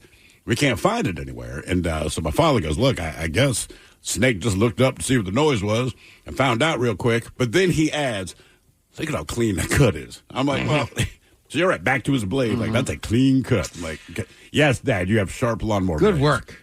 Yeah. Oh, it took one out for you? Yeah, man, good work. Chopped off his head. His head, yeah. You're like St. Patrick. I really am like St. Patrick. Tell us what I'm like the Easter Bunny. Tell us what you are doing. We'll try to guess the injury that occurred. 206-803-ROCK. Easter Bunny makes Easter Bunny. He makes more bunnies. Uh-huh. Yeah. You take him out. Hello, Gerard. Welcome to the men's room. Hello. Hola. Hola. Hey, so third grade, I was climbing in a tree. I'm going to assume you didn't fall up. A branch broke, and you went tumbling down. I'm going to guess this one is it happened to a buddy of mine when we were in grade school. He was climbing a tree, he fell off, and a branch impaled his arm and tore one of his muscles. Wow. Okay, I'm going to go out on he a limb almost here. died. Those make too much sense for my comfort. I'm going to say you were climbing a tree and accidentally nudged or discovered like a hornet or bee's nest. Oh, that's a great guess. Great guess. Okay. What happened? Well, I was going to call in a couple of months ago when you guys had a question was, what happened to you down there? Oh, no. So there was a creek behind the house where I grew up, and somebody had nailed about 5 or 6 feet off the ground, nailed a 2x4 between two trees, and they weren't really huge trees, maybe like 5-6 inches in diameter. And they also had like nailed pieces of 2x4 to the tree to make a little ladder to climb up there. And so I was with a buddy. We each climbed up one side of the 2x4, and I was standing at one end, and he was at the other, right by the trees. And my side gave loose. And I kind of slid down the tree like a fireman's pole and knocking off all these pieces of wood that were on there. And all the nails were sticking out. And ended up the final, it was over 30 stitches in the scrotum there. Holy cow. How many nails did you hit? Did you rip it wide open? I have no idea, but I remember they were just like, there was ones from the boards I knocked off, plus there were old ones that were just like from who knows when. It was just polluted with nails. Wow. And luckily it was all skin though. I mean, I fathered 2 kids and they both look like me. And are you sure? And the bummer was it was in September. And so they had it was a Sunday afternoon in September. So they had all these like little football leagues and everything. They took me to the hospital and there were so many injuries, dislocated shoulders, elbows, all this stuff with all these football guys. I mean, I just sat there for like 5 hours before. Oh my God. My scrotum is wide open. Yeah, I'd be like, look, man, I'm not trying to call first and last. My kid's scrotum. Exactly. Look at this. Yeah, well, Get me in there. They kept squirting this stuff. It looked like blueberry jelly on it. It was supposed to like stop it from bleeding and stuff. And that was good times. How long did it take before you could just sort of walk normal again or sit down? They gave me, basically, it was a jock strap that had a little hole in it for my penis to come out. And, you could like had straps and everything to keep everything tight. Probably 3 weeks, I had to like just crawl on my hands and knees to go to the bathroom. Oh. If I stood up, just the weight of everything pushing down on it. I mean, it was horrendous, So yeah, it was probably a couple weeks at least. Then I could finally start moving around. I just laid in bed all the time. Yeah. I would too, brother. And I'm 56. That is not what I would have guessed. Tell us what you were doing. We'll try to guess the injury that occurred. 206-803-ROCK. Man, that was easy. Bulldog Rotary Hammer! Hello? It is I, He-Man, your inner Bosch. Inner... Bosch! I'm sorry, what? That powerful feeling you get when you can powerfully blast through concrete. Say it with me. What, like right now? Yes! We have the power! The more you Bosch, the more you feel like a Bosch. The Toyota Tundra and Tacoma are designed to outlast and outlive, backed by Toyota's legendary reputation for reliability. So get in a Tundra with the available iForce Max hybrid engine, delivering exceptional torque and towing capacity. Or check out a Tacoma. With available off-road features like crawl control, it can take you beyond the trails. Toyota trucks are built to last. So don't wait. Get yours today. Visit buyatoyota.com for deals and more. Toyota, let's go places. What's up? It's your boy, the Ted Smith. You know what's sneaky? A bunch of big corporations buying up local companies you know and love, gutting them, and keeping the name. But you know who's not a sellout? Pinky's Plumbing. That's right. Pinky's Plumbing's values start with their work ethic, honesty, how they treat their employees, and how they care for their customers. Bigger isn't always better, and that's a fact. You should know you're working with a locally owned company that truly values where they live and work. Pinky's Plumbing. Pinky'sPlumbing.com.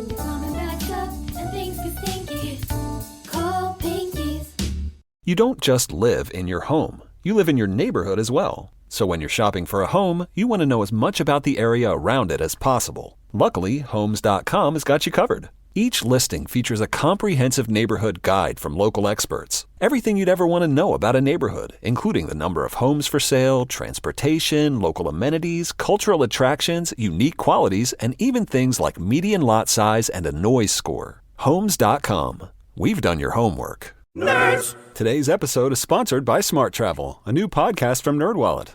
Smart Travel doesn't just cover points and miles. They break down all the financial aspects of your trip, whether that's the best days to book, how to avoid hidden fees, or which fancy travel credit cards pay off, and which ones are just an expensive flex. If you want your travel budget to work harder, then dive into the best deals, products, services, and more with Smart Travel from NerdWallet, wherever you get your podcasts.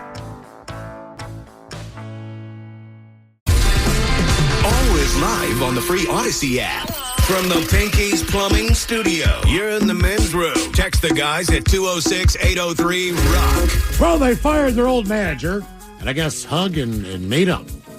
New Originals are back. They are reunited once again. The Men's Room 20th Anniversary World Tour. Stop number 3 happens at Muckleshoot Casino with the reunited New Originals. Saturday, April 12th at 2 o'clock, absolutely free show. We'll have the Men's Room Beer Brats from Mooley's Famous Sausage, the Men's Room Roasted Red Salsa from San Juan Salsa Company, and of course, Men's Room IPA and 20th Anniversary Lager from Black Raven. It's a free show as we say cheers to 20 years. Yes, indeed. Here You're right. on the Rock. The manager was taking our money, at least the $80 that our man had made in the 15 years of existence, man. I'm pretty sure he pocketed at least 50% of it. So I asked the new manager, I said, how are you going to make money off of this free show? And he just stared at me with a blank look in his eye. But either way, join us robbery. Saturday, April 12th at 2 o'clock at Muckleshoot Casino. It's going to be a fun afternoon. I get paid a quarter for every note. Every note. Every note. So Ted will drag it out, much like Axl Rose. How many songs are you doing? 1 or 2? Just one. Just one. Not making much.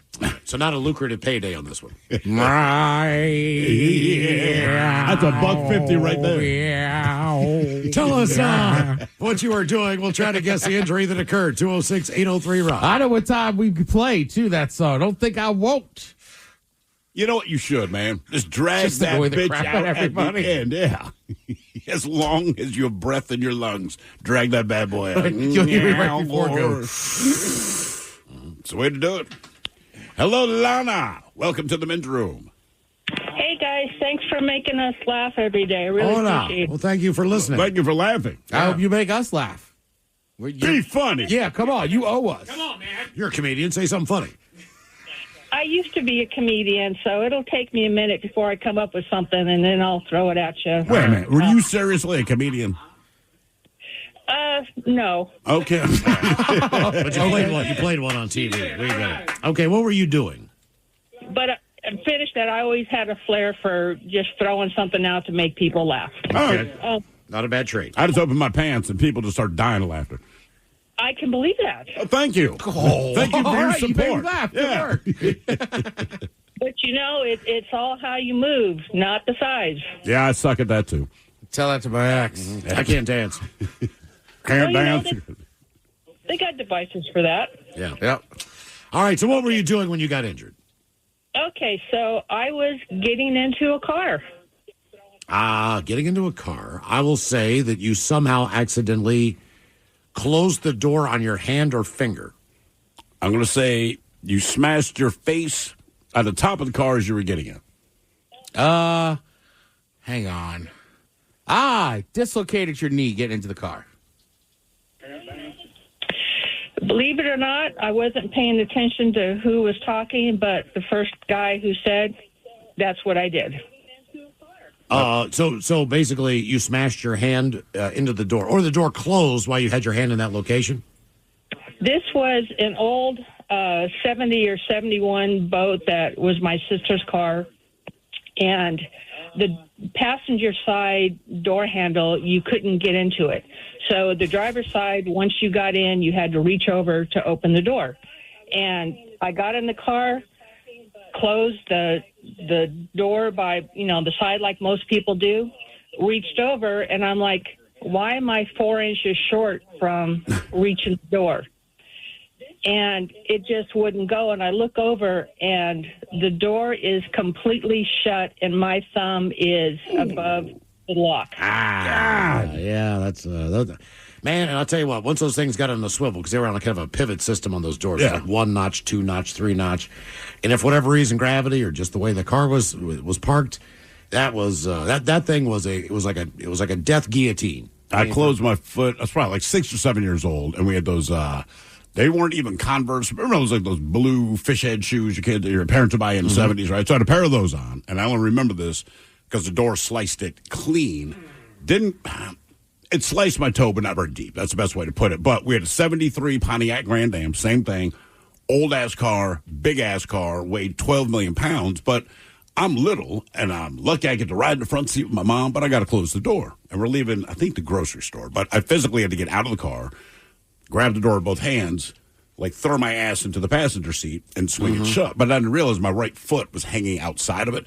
So the door closes for 1 second, doesn't quite latch, pops open. And as my mother says, you just screamed at the top of your lungs. And I remember looking down at my shoe, and it was just this clean cut. And I saw a little bit of blood. I thought I'd cut my toe off. It really wasn't that bad. But as a kid, that heavy-ass door, man, on your toe, that's... Well, no, yeah, but the sedans back then, the door was it was the size of 2 doors. Yeah. So They're massive. The weight on that thing was insane. That's when I discovered, and that's one thing about my dad. Just his car is his baby, man. No dings, no scratches. Do not eat inside of it. Don't even sneeze inside of his car. But he would yell at me and my brother every time we went anywhere. He'd pull up into a parking lot, and we're too young and too weak to have control over this big-ass door on the Pontiac, man. So, and this thing was, God damn it, stop hitting the parked cars next to us. We're like, man, we're not doing it on purpose. Brother, this door is like 400 pounds, and both of us are trying to stop it from hitting the car. But I swear to God, every time we got out of the car, we got yelled at again every single time. And then when we did this, it was constant. You couldn't not, man. And I was so thankful when they started producing 4-door cars. Because I'm like, okay, the door's late. It is not. It was 6 feet long. I don't hit parked cars anymore. Tell us what you were doing. We'll try to guess the injury that occurred. 206-803-ROCK. Like back in the day when my niece and nephew were little. Yeah. And my brother lived, they lived in an apartment building, whatever. So the spots are really close together. Right. But they were like 6 or 7. But having that just ingrained in my memory about hitting the other doors. Yeah. So I would just drop them off at the door and then park the car and be like, stay there, don't move. Because I was like, I don't want to get mad at it because there's nothing they could do. They can't do anything. They got to get out of the car. Right. But the spots are so close. So I would always just be like, all right, get out here. Right. It's a parking lot. So there's not really other cars. Like, stand right there. Don't move. I'll park the car. Hello, Joe Dredd. Welcome to the men's room. Hola. Hola. All right, guys. So I was crowd surfing at the Paramount Theater in 1991. Who were you seeing? Alice in Chains, and they were doing a homecoming show for Christmas. Okay. Oh. All right. What I think Christmas? I think Jerry Cantrell. Me too, man. Alice in Chains first. Bing Crosby, Alice in Chains, Frank Sinatra. Yeah. I'm going to say we're here to spread Christmas joy. Here's Down in a Hole. Yeah. I'm going to say they dropped your ass. You were crowd surfing. Ooh, somebody put something where they shouldn't have. Yeah, that's not a bad guess. Oil check. If you call it makes it even worse. Oil check. Yeah, I'm going to say you got dumped on your head. Is that Joe Dredd? Oil check. Well, actually, Miles, you're damn close. You're the closest to anybody. So this was before the Paramount got remodeled, and there were fixed seats, and everybody was just standing at their seats. Nobody was partying. Nobody was having fun. They were just standing there staring at the stage. And a buddy of mine, of course, I was not sober at the time. A buddy of mine goes like, dude, you got to crowd surf. And I go, well, hoist me up. And they put me on top of the people, and the people passed me towards the stage. But little did I know that between the first row and the stage was an empty orchestra pit. Yep. And I was head first into this thing, landed on my left shoulder, and broke my left arm. Oh, damn. Wow. Joe, I will say, in your defense, I've never tried that, but I've always wondered, how do people not get hurt more often crowd surfing? Well, it's got to be a packed place, Right. If it's packed, I mean, we used to back in the day. We used to crowd surf at the Central Tavern and whatnot, and that's because it's packed. But the Paramount is the actual theater. And right. Like I said, I had no idea there was an empty orchestra pit, and that was the downfall. That's why you don't do it on the mezzanine level. That would have been bad.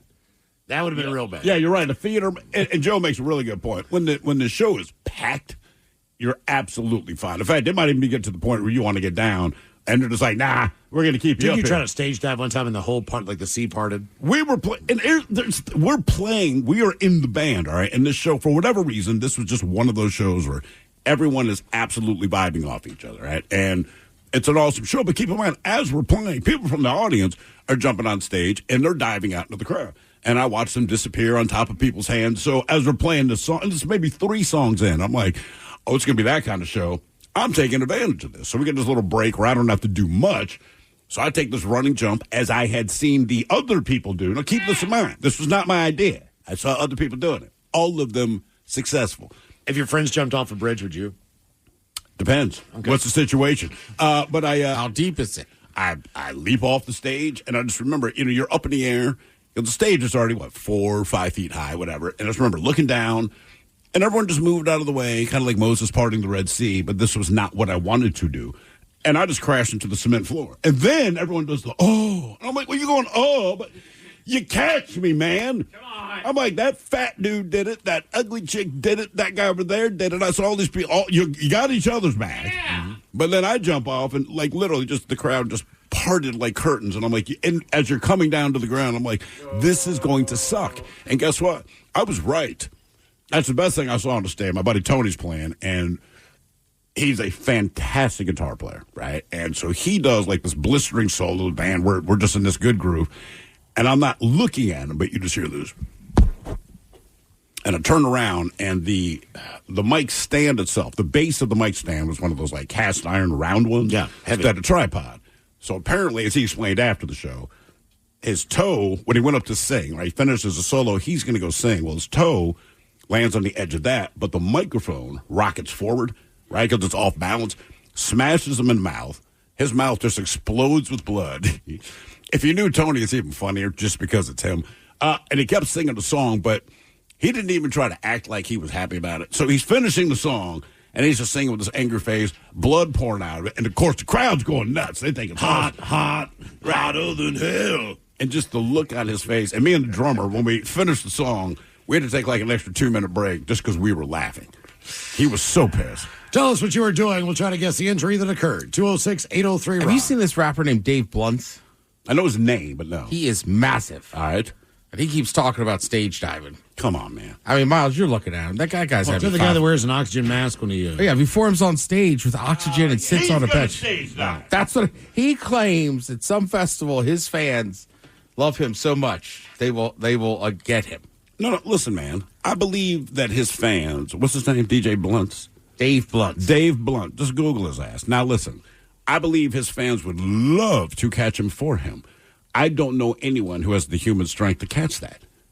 He's going to land on top of people who had a good intention, but nobody's catching that. If you don't catch him, it might be his last show. If I drop a bowling ball off of the 4th story of a building, and Mike, you say, I'm going to catch this, I believe it will make contact with you. Correct. But I don't think you're going to catch it. That's a big boy.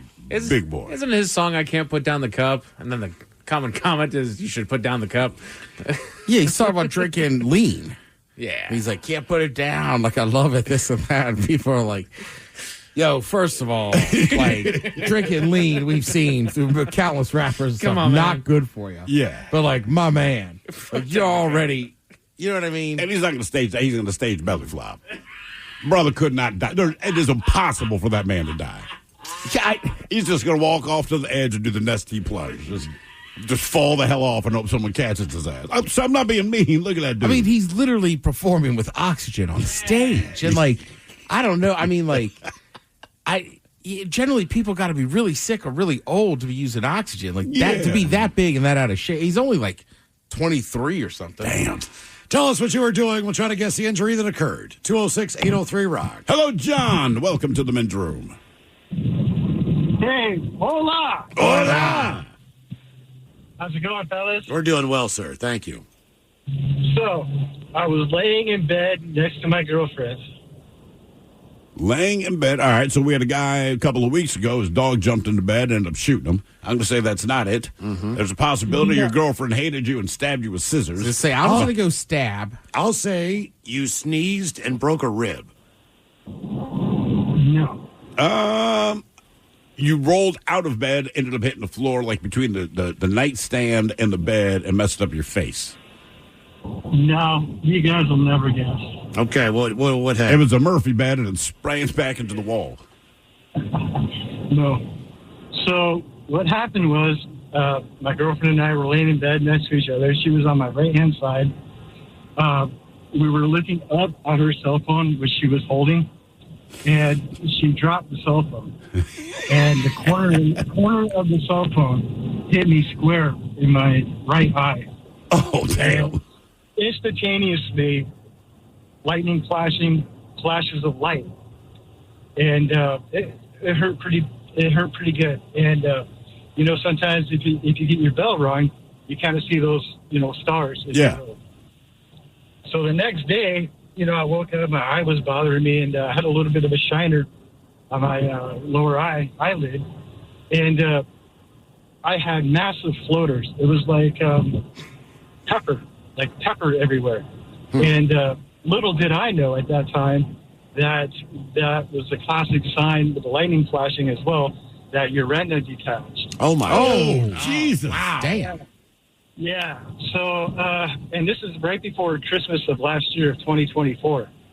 And about a week later, the floaters started going away. There was some, but not as many within, the first few days. So I was at work, and I started noticing a shadow going from the bottom of my vision up to the top. So by lunchtime, now the shadow had reached about halfway up, and I couldn't see anything below that. So I decided to get into the doctor, and sure enough, I detached my retina. I also had a retina tear. Now the thing about our human vision is that what is up is down, what is left is right. It's just how our brain interprets it. So my retina actually detached from the top.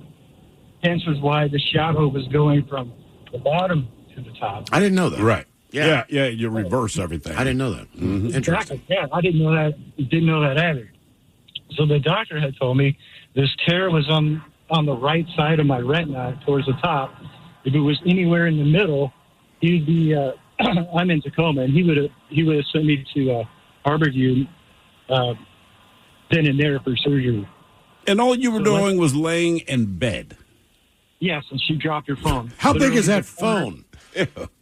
I know, right? Jesus, I mean, is it like a size of a tablet? It was a rotary phone? I know. Was it a titanium space shuttle phone that she had, crying out loud? Yeah. So I guess they reattached your retina? Yes and no. So this is right before Christmas last year. So the day after Christmas, I went in for my first procedure or surgery. They had to insert a gas bubble in my eyeball to help keep my retina attached, because your retina is actually in the very back of your eyeball. So at the retinal doctor, I was sitting literally in like a chair, and I had to take a shot to the eyeball, a needle to the eyeball, numbing shot. And so these armrests on this chair were so short, I had nothing to grab a hold of. The only thing I could grab a hold of was the doctor's pant leg.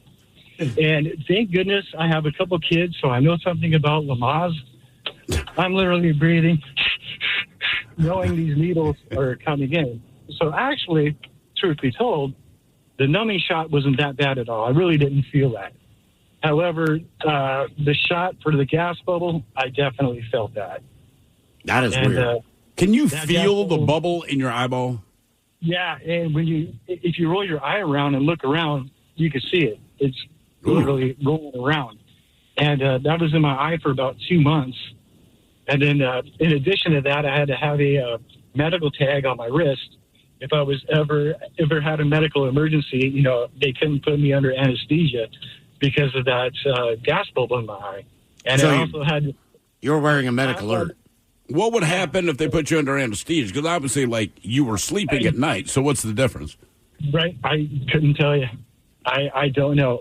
But I was also, it also said on that tag not to go above 3,000 feet in elevation. Jesus. Yeah.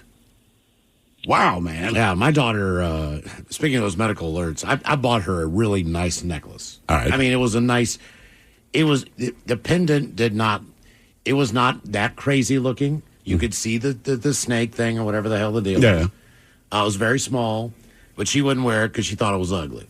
And I'm like, look, kid, this has nothing to do with this being I said, would you prefer a tennis bracelet? Right. Would you prefer what else can I do? Earrings? Yeah, I mean, I don't know if we're going to look at that or not. I'm like, but you need to have this information on you just in case something happens. Yeah. Like you go swimming or something, and whatever the deal is, just and she wouldn't wear it. I was like, this is just So she didn't wear it. You're pissing me off, woman. You know what I mean? Like, you don't understand. Like, I don't really think, and I don't want people saying stuff, and blah, blah, blah, blah. I'm like, it's seizures. I don't care, man. Right. I don't care. You're wearing this. Did she finally wear it? No. And boy.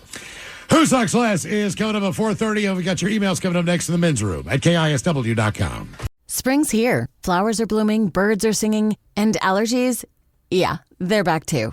Sneezing, watery eyes, when they hit, you need a tissue fast. That's where Kleenex Ultra Soft Tissues come in. Whether you're at home or on the go, Kleenex Ultra Soft Tissues have you covered. Allergist-approved Kleenex Ultra Soft Tissues are gentle on your eyes and nose, so you can power through allergy season without missing a beat. Because while allergies are unpredictable, staying prepared is easy. For whatever happens next, grab Kleenex.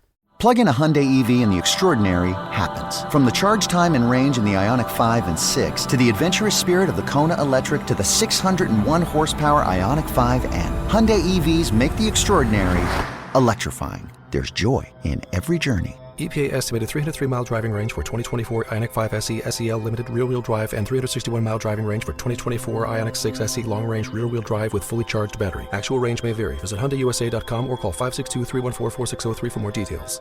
I love the Marquette community. I think, it to me resembles a family of some sort. You are coming to a place that is not only going to give you a great education, but I think it's going to make you a very well-rounded individual. Especially because of the size, you can definitely find your people. I came in and it was open arms. While you're here, we're going to try to make you feel that same love and make this place home.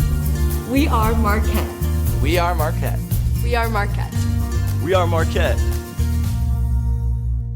The brand new Grand Casino and Shoreline is now open. Step into the action with Vegas-style table games like Baccarat, Heads Up Hold'em Poker, Pai Gow, Blackjack, and High Card Flush. Feeling hungry? Feast on delicious Chinese, Vietnamese, and continental dishes plus breakfast favorites. Dine in or take out. And don't miss daily happy hours from 4 p.m. to 7 p.m. and 10 p.m. to midnight. Grand Casino and Shoreline off Aurora. Open daily from 9 a.m. to 4 a.m. Visit GrandCasinoGaming.com. Welcome to the Grand Experience. Now at Verizon, we have some big news for your peace of mind. For all our customers, existing and new, we're locking in low prices for 3 years guaranteed on My Plan and My Home. That's future you peace of mind. And everyone can save on a brand new phone on My Plan when you trade in any phone from one of our top brands. That's new phone peace of mind. Because at Verizon, whether you're already a customer or you're just joining us, we got you. Visit Verizon today. Price guarantee applies to then current base monthly rate. Additional terms and conditions apply for all offers. At Danner, the journey is never complete. The Danner N45 Trail Hiker is designed to support those willing to sweat in search of their edge. Featuring per-spare uppers with a Reaprene gussets for maximum breathability and Endurafoam midsoles for long-lasting comfort and cushion. The recraftable Vibram Mega Grip outsoles are built to be rebuilt. Danner's precision fit technology is available in women's styles. Breathe in the scenery with the Danner N45 Trail Hiker. Wherever you are on your journey, take new steps in the only direction you were meant to go. Forward. Explore the N45 at Danner.com. Auto insurance rates are on the rise, which is why you should call Vern Fonk Insurance. Vern Fonk could save you up to 20% on your auto insurance. The pros at Vern Fonk will do all the work, comparing different plans to find you the best options. And they can insure you over the phone. One call to Vern Fonk could save you up to 20%. Call 206-408-5094. 206-408-5094. Remember to honk when you drive by Vern Fonk.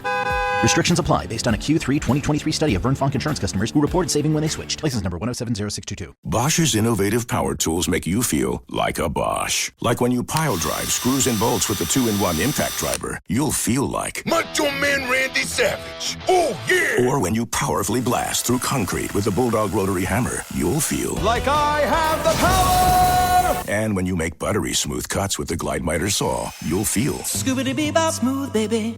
What he said. With expertly engineered power tools, the more you Bosch, the more you feel like a Bosch. Hey, anyone know what channel the game's on? We know. Download the Sports on What app today and always know how to watch the game. Satellite, cable, or streaming. Sports on What knows the channel the game is on, and you can too. Subscribe today to start your 7-day free trial. Sports on What? We know. 99.9 KISW. We return to the men's room with Miles and Thrill. Coming up at 4:30, the exciting return of Who Sucks Less. But first, time for a few emails to the men's room at KISW.com. You've got mail. You've got mail. Jumping into the birthdays brought to you by Men's Room Roasted Red Salsa from San Juan Salsa Company. Dip responsibly. Guys, please help me wish my son Axel a happy 18th birthday. His dad and I are so proud of the young man that he has become. Thank you for bringing so much joy into our lives and agreeing to go on this road trip with us. Could Coach Ted, not Coke Ted, please give Axel some advice about what he may expect in his 18th year? So Coach Ted and not Coke Ted. Good. And maybe a couple of dad jokes for Miles. Thank you. Lots of love from Mom, Dad, and Brianna, currently on I-5 South, headed to Palm Springs. All right, Axel, first of all, man, that Coke Ted guy, look, here's the deal. He's really depressed when he's not all coked up. So don't do Coke. All right, number 2, we're 18 now, so if we get in trouble, we're going to go to big boy jail. Now, after that, things get a little loose, a little fun. I'm sure your mom and dad are in the car, but you might go see something on the stage, dancing, if you will. And then after that, man, don't forget to vote. Okay, dad jokes. Right, don't get arrested. Go see some boobs. Vote. Nothing wrong with it. If sweet dreams are made of cheese, who am I to disagree? I knew who was. Guys, I rub ketchup in my eyes. Ketchup in my eyes. Why? Because I wanted hindsight. Okay. All right. Get it? Ketchup drink. Bang! We already know this, but Lance is not a common name these days. No? No? But in medieval times, it was a lot. People were named Lance a lot. Yeah.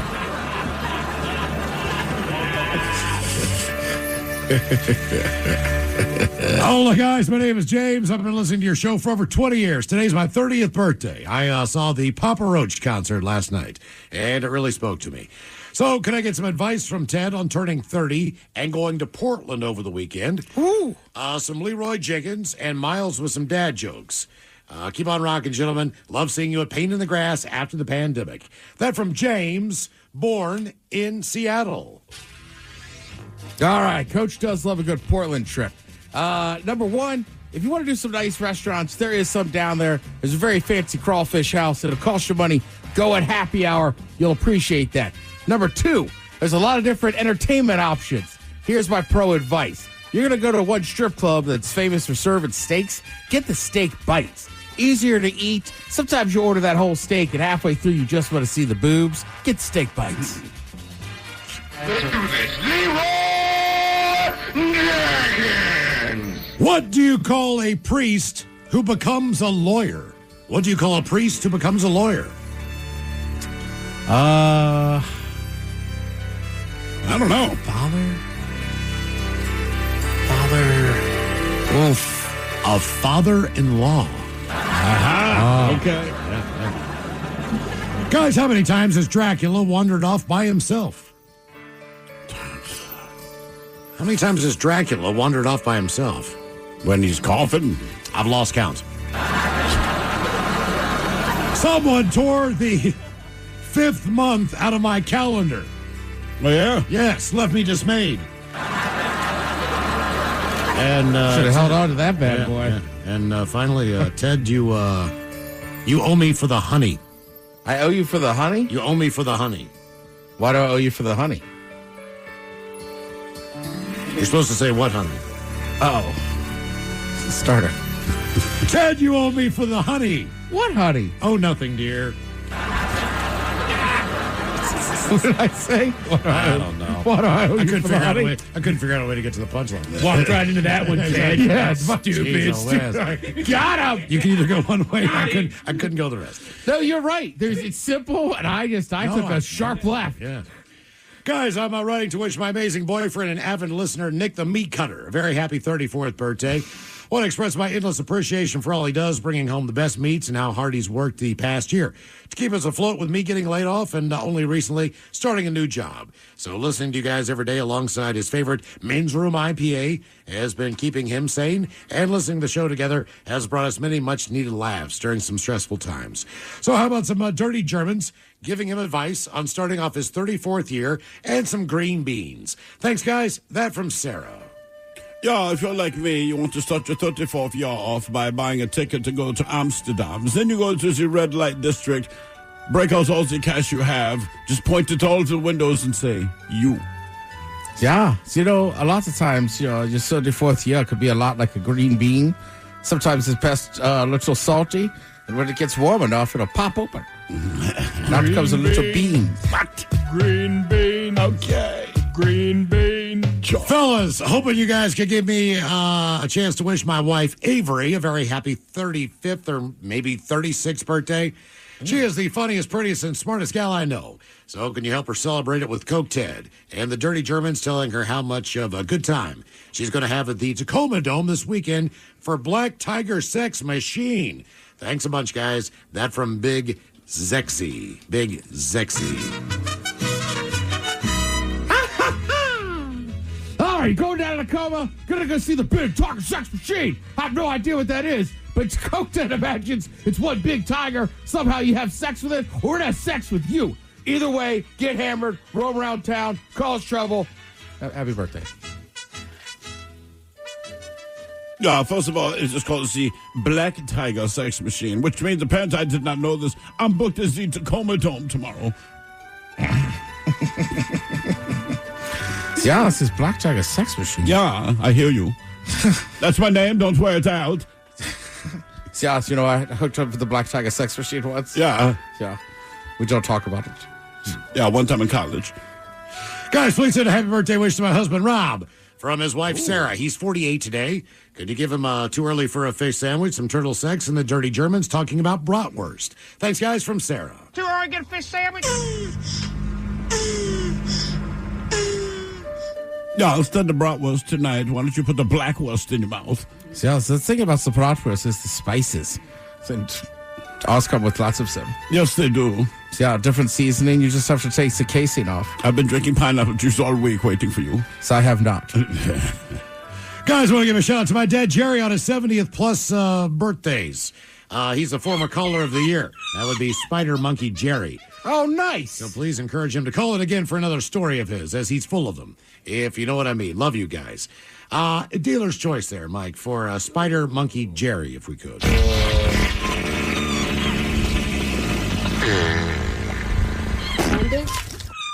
Monkey's pooping all over him. I'd say feces, get it? Yeah. All right, guys, here you go. Happy, happy, happy birthday. Happy, happy, happy birthday. Happy, happy, happy birthday to you, to you, to you. That's fun. Ya's a Dirty Germans brought to you by Men's Room Original Sausage. Available through Uli's world famous sausage, mensroomlive.com, and other fine retailers. Schweinefleisch. Thank you, Mom. A couple extra emails. Gentlemen, I'm done. Just burned through 15 episodes of the Greatest Story Never Told podcast, and I've heard them all before because they are so entertaining. Please bring the podcast back. If not, why? I've been with you guys for 20 years since you've been in Seattle and met your crew on countless occasions. It's crazy how time flies when you're having fun. Don't stop the hard work. I know you guys and your gig takes. That from Jaybird, the Oregon Coast Merchant Mariner. Yeah, guys, what? Jaybird, the reason is basically because we do have stories that we can still tell, but a lot of them are very incriminating. Yeah, and it involves a lot of people. So, yeah, we try to keep that. We did as many as we could. I mean, we did 80-some episodes. And there's a lot more stories that Yeah. they should not be shared. And one more, Smith Family Popcorn. Attention, the Ted Smith. Oh, nice. Just wanted to share with you, Bacholos. First off, let me state, my dog here at work loves it. The second is, we are amazed at the pop quality and the seasoning. OMG. Just wanted to pass along a thank you to the Ted Smiths for the Smith Family Popcorn recommendation. Yeah, man, the Smith Family Popcorn has that popcorn now. They made for my cousin Dan and his wife invented that for their dog. Miles, what's the name of their dog? They're at a popcorn shop. Ooh, Colonel? Poppy. Colonel. Yeah. Am I right? Yes. I'll tell you what. You might see some of that Smith family stuff at. It might. People really like that popcorn. Yeah, we would really like to taste it. Well, you're not a dog. No, I'm saying Not it's the for popcorn, dogs. the popcorn. The popcorn. Yeah. You can't get like a box shipped out here with all that business you're giving your family. You know, Miles, they ship online. I bet they ship to Fremont. Oh, look at you, Captain Goldbelly over there. All right, coming up at 5:08, we will drink a toast with a shot of the day, but first. Now, the men's room wants to know who sucks less? Hey, time for Who Sucks Last. Stephen Thrill, you bring us 3 stories from the news each and every week. They always suck. It is up to us out of the 3 stories to figure out which one sucks the least. Now, if you happen to follow KISW on Facebook, X, and Instagram, the debate is already underway on Who Sucks Less. Yeah, and like I said at the top of the show, this particular edition of Who Sucks Less, all about the kids. So let's get started. It is. It's about the kids. Oh, the story's about the kids. Who's thinking about the kids? Why do you say it like that? From South Park, man. Eric Cartman. You remember the episode? I want to say he ended up becoming, like a school teacher or something? Oh, yeah, he is. And like in the inner principal. city. But isn't that an actual movie that Yes, they're it ripping off? It is. It's from a movie, right? So the inner city kids, and like anything, then you must have some kind of ethnic accent, right? Because now you can reach the kids. So he spent 20 of the 30 minutes of the episode basically saying that. Yeah. Jesus, man. So that's why today is all about the kids, Dad. Kids. I've never seen that episode. Just like, See that one? stop saying it like that. We got to help these kids. It's Cartman. It shouldn't shock you at all. Who is it? Who are they making fun of? That was that. Who played that role? Was it He's famous. He's George, not George. no, Lopez. it's one of not George oh God, I can picture the guy's Rodriguez, face, man. maybe? No. Jeez, driving me nuts. Hold on. This freaking guy. Stand and Deliver. Is that the movie? Yes. It's not Stand By Me. No. Nope. Stand and Deliver. Hang on. Stand and Deliver. So picture this dude's face. It is. Oh, Edward James Elmo. Almost, yeah. Gotta help the kids. So let's get started. You want That was safer than doing Lean on Me. All I gotta do is stay white and die. That's not what he said. Now, you might remember the story from yesterday. Mike, I believe you brought this to us in headlines. We go to Florida, where a woman is facing charges after pointing a gun at 2 boys that were fishing in a pond near her backyard. Deputies responded to the home of Donna Elkins because she herself called 911 to report 2 boys fishing, as she said, in her backyard. Now, she told the 911 dispatcher that she had, quote, petrified them, and that she had stopped them and that they were laying on the ground. Well, according to deputies, the boys stated that they were fishing in a pond behind her home when she pointed a weapon at them, which was later identified as a long black pellet gun, but they did not know that at the time. So she then ordered them to the ground and told them they could not leave and threatened to, quote, blow their heads off. That, in the words of the mighty Apu from The Simpsons. You see, we're going all animated today. Look at that. Now, the boys remained on the ground in fear for their lives due to the presence of the gun. They were there for about 5 minutes until the woman's husband came out of the house and disarmed her. Now, 2 other children that witnessed the incident, they provided deputies with similar accounts of what happened. Now, Elkins was arrested and booked into the Brevard County Jail on 2 charges of aggravated assault, 2 charges of false imprisonment. Now, yeah. Now, one of the boys, 15-year-old Braden, he said that Elkins told them multiple times that she was going to blow their heads off, saying, quote, she said she was going to blow our brains out and that if we didn't listen to her, she would shoot, that she was going to blow our heads off. The 8th graders said they did not know that it was a pellet gun at the time. Quote, in my head, it was a real gun, that she was going to shoot us and kill us, and the fact that she was saying that she was going to blow our heads off, you can't do that with a pellet gun. I really thought it was real. Anyway, the kid is hoping sharing his story will stop it from happening again. Well, putting her ass in jail should help stop that. So that's story number 1. Now we have everyone's favorite, Kanye West. Kim Kardashian and Kanye West, they have 4 kids together. They're ages 11, 9, 7, and 5. Well, in a new interview, Kanye says, and I quote, I didn't want to have children with this person after the first 2 months of being with them, but that wasn't God's plan. Which, of course, begs the question, what happened? Every time Kanye pulled out a condom, God actually slapped it out of his hand. Not to mention, His two youngest were born via surrogate. Anyway, it should also be pointed out that in addition to making the statement about your children, who also see the interviews on social media, he showed up at the interview in a black KKK outfit. Because Kanye is Kanye. I just can't imagine, reading a blurb from my parents, wish we never had him. Didn't want to do it. And now we go to Alabama, where a woman's being arrested in northwest Arkansas after she sold her baby for closing cash. Amber Booth, 20 years old, she's from Alabama. She was booked into the Washington County Detention Center, and she's facing one count of accepting compensation for adoption. Now, deputies began investigating the case after receiving a phone call from this woman and her sister-in-law. The sister-in-law explained to Booth, the woman who sold the baby, had the baby in November of last year, and then that was transported over state lines and given to a 43-year-old woman there. The sister-in-law believed that the baby had been sold, and that when she and Booth tried to get the baby back, the woman told them they could not have him. So if there's any redeeming quality, she felt differently of her initial decision. Now, the two explained that Booth signed a guardianship to the woman that was notarized, but not signed by a judge.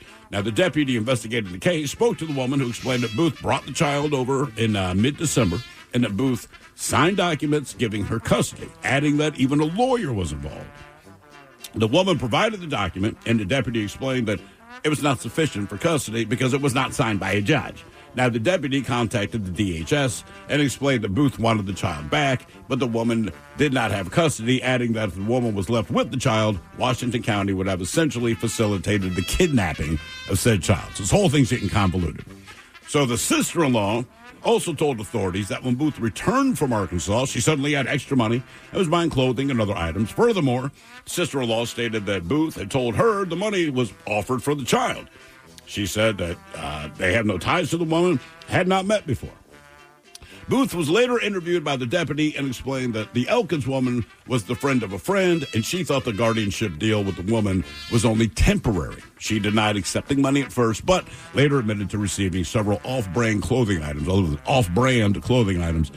and $50 cash for the child. Wow. But she did try to get her kid back, if there's anything redeeming about that. There still is nothing redeeming. I think she sucks the most. Correct. As far as who sucks the least. Dude, I mean, I never thought I'd say this, but to me, who sucks the least is Kanye. Mm-hmm. Because those kids are probably a little traumatized fishing and a woman saying, I'm going to blow your heads off. I'm torn on this, right? Kanye, I mean, look, he's an idiot. Everybody knows he's an idiot. Oh, yeah. And frankly, at some point, his kids are going to have very strong feelings on it. So, I bet you they do now. I feel bad for his kids, but, he's just an idiot. This doesn't. Okay, I hear. My argument is just this: I've had guns pointed at me, just condition of where I grew up. Right? There's no trauma from that. I have no particular PTSD. And it's not a family member. I think Kanye sucks. He does not suck the least. I think that woman sucks the least because they're going to get over this. They're 15 years old. It'll be a moment in their lives that they wish didn't happen. But these kids are going to have to. That's their father. And it was a pellet gun in the end, right? I just can't imagine. Like I said, I've had guns pointed at me. I've been shot at actually on 2 separate occasions. And it doesn't bug me. That's just how life played out. But if I read that my parents, especially on an international level. That's what I'm saying. This is never going away. Right. No matter how old you are for the rest of your life, you're going to know that your dad stated publicly that he wished he did not have you. Yeah. And you can know he's an idiot and all that. Yeah. Right? I mean, and a lot of people have idiot parents or strung out, whatever. But I think the moment where they're I wish I didn't have you. And by the way, I'm not telling you this. I'm announcing it to the world. Yeah. That's just me. Right. I mean, it can go either way. That's just me, my personal, man. And look, maybe my parents never wanted me. In fact, when I was about 15, I'm pretty sure they regretted their decision. They didn't say it. But they never said it. No. Debate continues on Who Sucks Less if you follow KISW on Facebook, X, and on Instagram. Coming up at 5:08, we'll drink a toast with the shot of the day. You are listening to The Men's Room. Ready to explore Europe the striped way? Fly Condor Airlines nonstop to Frankfurt and connect effortlessly to most European destinations. Relax and start your vacation in comfort. Fly the striped way. Visit condor.com today and book your next adventure. The Toyota Tundra and Tacoma are designed to outlast and outlive, backed by Toyota's legendary reputation for reliability. So get in a Tundra with the available iForce Max hybrid engine, delivering exceptional torque and towing capacity. Or check out a Tacoma, With available off-road features like crawl control, it can take you beyond the trails. Toyota trucks are built to last. So don't wait. Get yours today. Visit buyatoyota.com for deals and more. Toyota, let's go places. What's up? It's your boy, the Ted Smith. You know what's sneaky? A bunch of big corporations buying up local companies you know and love, gutting them, and keeping the name. But you know who's not a sellout? Pinky's Plumbing. That's right. Pinky's Plumbing's values start with their work ethic, honesty, how they treat their employees, and how they care for their customers. Bigger isn't always better, and that's a fact. You should know you're working with a locally owned company that truly values where they live and work. Pinky's Plumbing. Pinky'sPlumbing.com.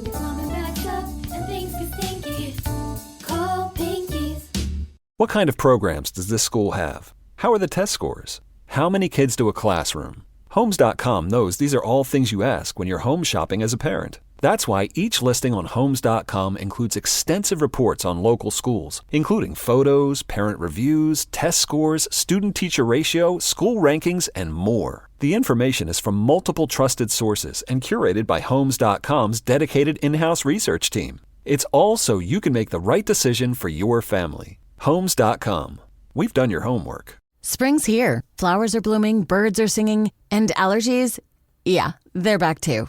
Sneezing, watery eyes. When they hit, you need a tissue fast. That's where Kleenex Ultra Soft Tissues come in. Whether you're at home or on the go, Kleenex Ultra Soft Tissues have you covered. Allergist-approved Kleenex Ultra Soft Tissues are gentle on your eyes and nose, so you can power through allergy season without missing a beat. Because while allergies are unpredictable, staying prepared is easy. For whatever happens next, grab Kleenex. Until 5:08, we will drink a toast with a shot of the day. And we do have your headlines on the way at 5:50. But first, quick check on Mike Honk and some of the stories and headlines he is not working on. Well, thank you, Miles. There's a body model of E.T. that's about to go to auction that was used in the actual movie itself. I saw that. For some reason, it looks so much faker when you see it now than it did in the movie. Well, when you consider it was the one that was used when he was hiding in the closet, amongst all the toys, so he didn't really have to move much at all. True. And he's got all the fluff all over him and whatnot. That one might have even been in costume while he was in there amongst the toys. Maybe. Right? Was he dressed up in there? I don't remember. I will say this, that I took a look at that thing, and I'm like, why did everyone think he was cute? I don't know. Jesus. I had a friend in high school that was terrified of him. Because he's kind of creepy. He's got that, that makes more sense. Freaking neck that extends up out there. He does that weird thing with his finger. Mm-hmm. He's gross looking, man. Bend over. He sounds like somebody on 3rd Avenue. Hello. Reese's Pieces. Doctor shortages continue to hurt the healthcare industry in a downward trend. That's troubling. Well, yeah. Yes. Yeah. Less and less people are becoming doctors out there. Shocking. More accurately, they're not joining our medical force. Look, let's just call it what it is. Right now, would you really want to be a teacher or a doctor? No. I mean, everybody just thinks you're wrong all the time, and okay. Yeah, all right, man. All right, which is a sad thing. Right. You need those people. You know what I mean? Like, spend hundreds of you want to have thousands a of dollars to go conversation through about school. vaccines and this and that. Okay. But, like, you break an arm, this or that. Like, you need doctors, right? And they don't. Suddenly, everyone agrees on that science. Correct. We're not going to rub a herb on it. You broke your arm. Not only that, but, as far as what they can and cannot do, depending on what insurance will cover. Sure. So as far as procedures and everything else. Yeah, for sure. Absolutely, man. There's a new study that suggests old age doesn't need to limit your ability to exercise. Well, you do what you can. Well, and what it was saying is there's been a long thought belief that as you get older, you can't exercise as much anymore because, like, the muscle tears affect you. Even you tear the muscle deeper, right? And you can't build new muscle or anything like that. And this research that they're finding is like that's not actually accurate. You can continue to exercise. You can continue to improve yourself and make yourself healthier, Steve. Wow. Jesus. Now I'm just lazy. Yeah. How you doing on them push-ups, man? I'm still doing it, man. Attaboy. Yeah, did them this morning. Nothing like being on the bathroom floor before you hop in the shower. Doing push-ups. Just knocking them out real quick. Yeah. San Francisco tops the list of this year's healthiest cities. It's going to shock you. It's pretty much all the same cities as it always is. What's the Honolulu, Hawaii, Seattle, San Francisco. You guys are actually going to make Washington, me look up D.C. what the doggone No, list look, is. it's not going to change much unless there's some San Diego. paradigm shift. Right. Salt Lake City often pops up. Hang on, where did I? Places that don't are places where it's too hot. Houston, Dallas, Phoenix, Miami, Tampa, right, Georgia, Atlanta, all those places. New Orleans. You're not. No. Boston, Massachusetts, going to be up there. Right. D.C., going to be up there. What do we got here? Sometimes it has a lot to do with just culture, too. And that's part of it, right? Everyone in the city, quote unquote, Denver. everyone does stuff, right? So you go out there and do it. Oh, little blurb here with Seattle. We're in third place. Seattle stands out for having the highest physical activity rates nationwide. Sounds about right. Yeah. 87% of adults. I hate watching those people run by on the Burke Gilman Trail. Who wants to see that? You guys suck. Honolulu. Honolulu's always on there. Honolulu is on there. Did I Yep. say Boulder? Or Denver? Like Colorado does well. I think they just gave me the top 3. Ooh, the bottom rankings. Brownsville, Texas, ranked as America's least healthy city. Pearl City, Hawaii. Gulfport, Mississippi. Yep. Shreveport, Louisiana. Oh, Shreveport. My bad. I like that, though. Shreveport. Hey, get on down here to Shreveport. Laredo, Texas, Columbus, Georgia, Huntington, West Virginia, Corpus Christi, Fort Smith, Arkansas. Yeah. Unhealthy cities. I think Miles says it best. Like, food's great there. Mm-hmm. Yes, it is. Absolutely. Yeah. Those should be the top places to go eat. I was going to say, if you flip it over, that's about how it works out. We can make amazing. we can make this positive. Hey, walking trails, 0. Right. Fantastic food all over the place. Right. I mean, I doubt any of those places have bad barbecue. Oh, yeah. You bet, man. Affordable small cars are making a comeback in this economy. Yes. Why do they keep telling us the obvious stuff? Right, we're seeing quite a bit of that. Price of cars going up. Yeah, what do you know? It's the affordable ones. They're making a comeback. Yeah. Jesus, come Just on. drive by a gas station. It's not going to be like, I should get a gas guzzler. Yeah. Yeah, exactly. Yeah. Exactly. What gets the least mileage? I want that. I was literally selling one today, and I do some of the specialty rigs that are out there, and there was a like one of those. I don't like calling it a bus, but it's a transporter. You know, like they'll have like in retirement homes or whatnot, those little shuttles that they have out there, right? And on there, you know, they always take a picture of the dashboard so you can see what it looks like, see what the mileage is and whatnot. And on there, it says that it's getting an average of 4.9 miles to the gallon. Jeez, man. And I damn near cried. And it, Like, no. And it really depends where you live. So this summer, when we flew to Delaware, take the kids to the beach, whatever, the in-laws, they are just pissing and moaning about the cost of gas, as we all are. And anyway, as we're driving toward Delaware, let's tap my wife and I point, $2.99 a gallon. Oh. Yeah. So we were like, look, guys, so when we got to the beach house, and they're still going on about it, so look, I hear you. I understand that your price has gone up. Right. Shut up. And we told them the average cost in Seattle, they about fell out of their chairs. That's right. They didn't believe us at first. I said, why would I make that? This is not a brag. Like, I'm not happy about this. We're not trying to outdo you. I'm just saying, living where you live, by Seattle standards, costs nothing. Shut up. My buddy told me about a gas station that he lives near that the posted price is different than the price that is on the actual tank itself. It's cheaper on the tank itself. So he actually he goes to that gas station each and every time he needs to fills up his car. Because the price is deterring people, but the actual price is a steal. My family came out here last summer. They said the same. The two things that blew them away: gas prices, and they were like, "Does the sun ever go down?" Because they were out like early July, right? Like we forget as we live here, like our days are short. But I saw like this month, like we're gaining 80 minutes of sunshine, which is just unreal, right? Yeah. And then I told you last year when I was in Texas, I was like, "Let's stay up till sunrise." We were like, it ain't coming up for another couple hours. Like, Jesus Christ, all right. Come on, gang. How do you guys get stuff done? Yeah, how do you party all night? You guys have great food. A study on flies found that male fruit flies are more attracted to their female counterparts after they've consumed alcohol. Yeah, why? Look, I'm convinced this is true of any animal that consumes alcohol. No, but it's the dudes that are more attractive when the dudes consume more alcohol. The dudes are more attractive. Yeah. Oh, I see. So they get drunk and the chicks are like, hey, I need to be a good fruit fly. So yet again, like in nature, it's kind of the opposite. That's the exact opposite. That would be awesome. Hell yeah. Well, you get drunk and chicks find you hotter? Unbelievable. Cool. Remember to put down makeup, I'm just guzzling Jack Daniels out of the bottle. All right, I'm ready. Let's go out. I would walk into bars stumbling. I would too. Don't cut me off. I'm drunk already. I'm just going to get laid. It wouldn't even matter. They'd be like, hey, super sexy hot guy. We can't give any more alcohol. All right. Or maybe like where we go, there's a lot of chick bartenders. Or they just be like, I'll keep serving you. God. This one's on the house. Never thought about you that way, but when I see you this strong, You just keep being pretty over there. yeah, you're right. You just stay pretty and die. I'm fishing with dynamite over here. I mean, that would be unreal. We'd all be going home with strippers in Portland. The next life, I'll come back as fruit fly. Damn right. Never again a lonely night. Miles, what day is it, my friend? It's one of your favorites. Peanut butter jelly day. It is National Peanut Butter and Jelly Day. Yeah. Peanut butter jelly time. How'd you know that?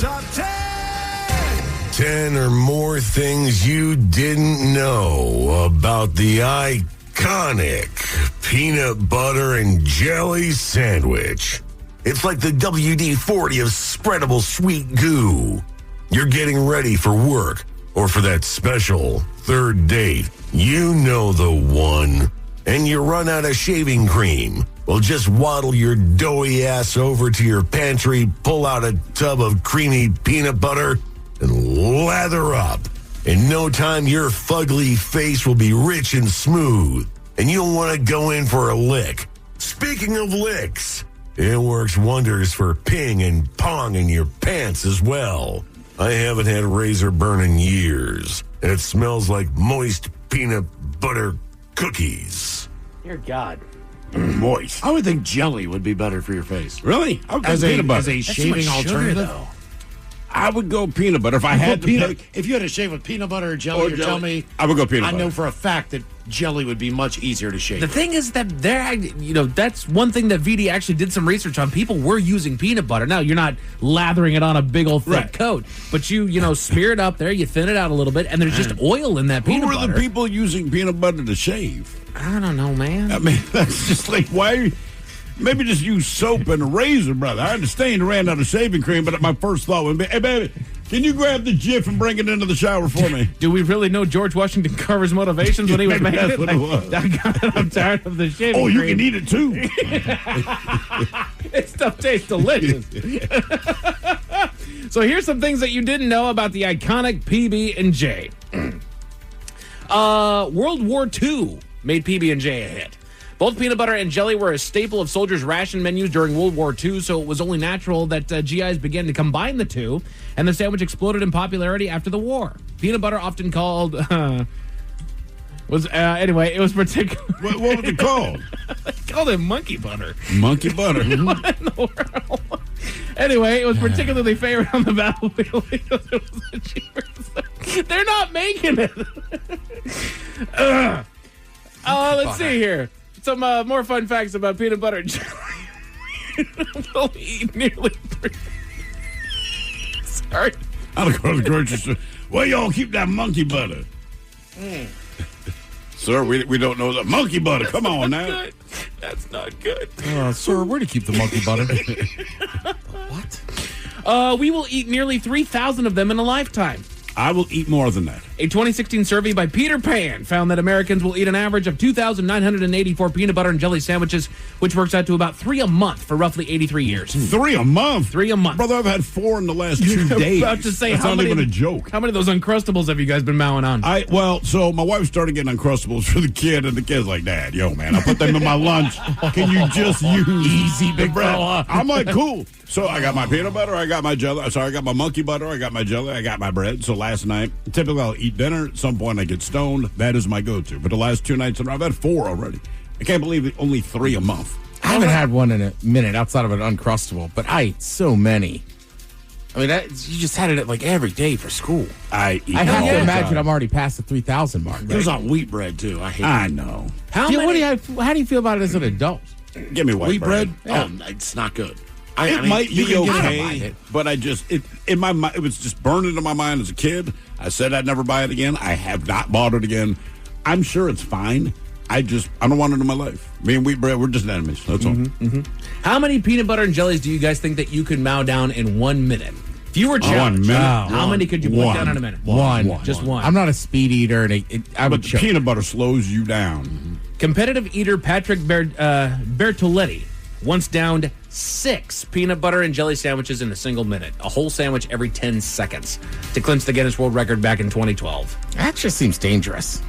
I'm with you. Miles, I know that you don't keep peanut butter in the house just because you're a sleep eater. I don't want to die. But I think trying to cram at least 6 and 7 to try to break the record, I think that is a death wish waiting to happen. Yeah, eventually. Do you guys prefer the smooth or the creamy? Smooth. Crunchy or creamy? Crunchy. Creamy. Creamy. More Americans prefer smooth peanut butter. Well, I know. If you slather your PB&J with crunchy peanut butter, you're in the minority.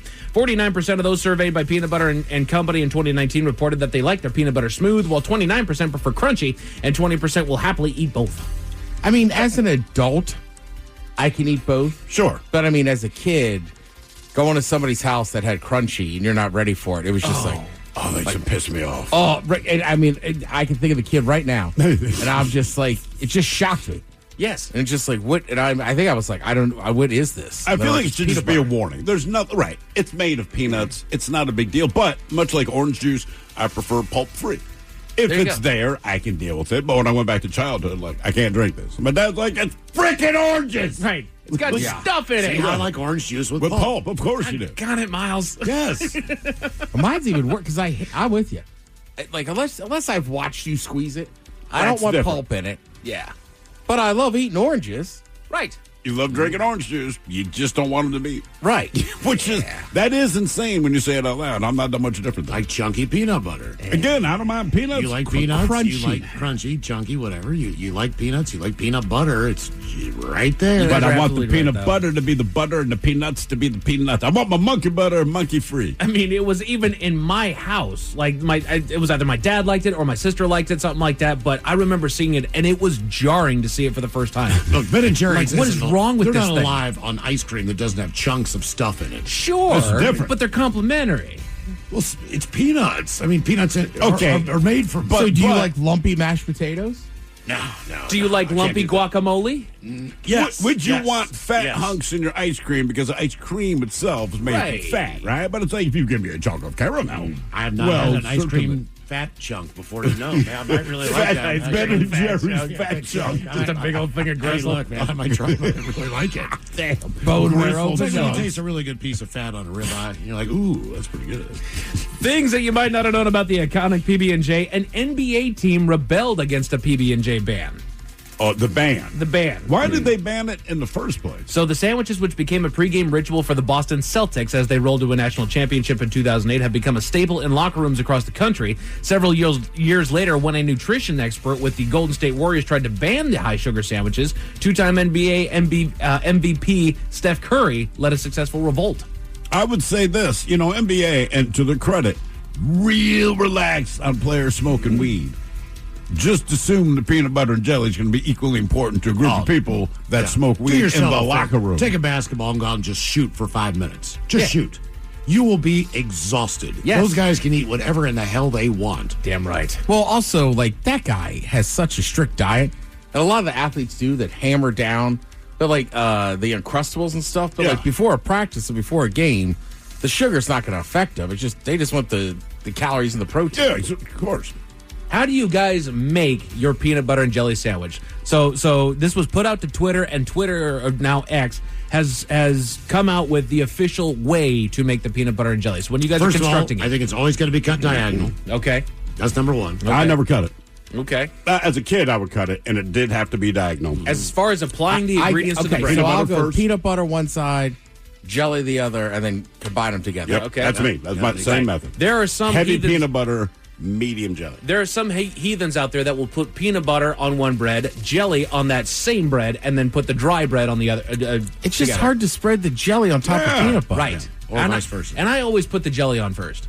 Do you put jelly first? I do, because it's an easier deal to wipe off of the knife on the bread before you go into exactly. the peanut butter. So I will do the jelly and then I will strip it on the dry piece of peanut butter. That way I can run it through the dry piece of bread, so I can run it through the peanut butter without mixing the two. That's because actually last night when I was making my peanut butter and jelly, starting with the peanut butter, I wiped as much off on the bread as I could, the peanut butter. There you go. Still had to grab a paper towel to do the final clean. Exactly. It always has that one little smear in there. Yep, it's like the crayon when you hit the bathroom, man. If you're making two, do you do the classic, like, leave this knife on the side of the sink? I always make two. I always make two at a time. All right, so you make two at a time. Like, sometimes, Oh, like, stuff like that, like, I'll make one and then be like, I don't know if I'm done. So I don't want to use another makes sense. knife, so I just leave it on the side of the I'll sink. put it on top of the peanut butter. I'll put All the right. cap on the peanut butter and put it on top because it's a good wide mouth on that thing, so it'll hold the knife. Yeah. But yeah, same thing. I just leave that knife out. Also, like when you live alone, man, just lick that knife.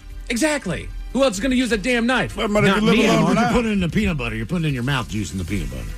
But who's going to use his peanut butter? Well, You going and making sandwiches over at Ted's house mouth? You want mouth juice in there? No, dude, I go to Ted's house and use his peanut butter all the time.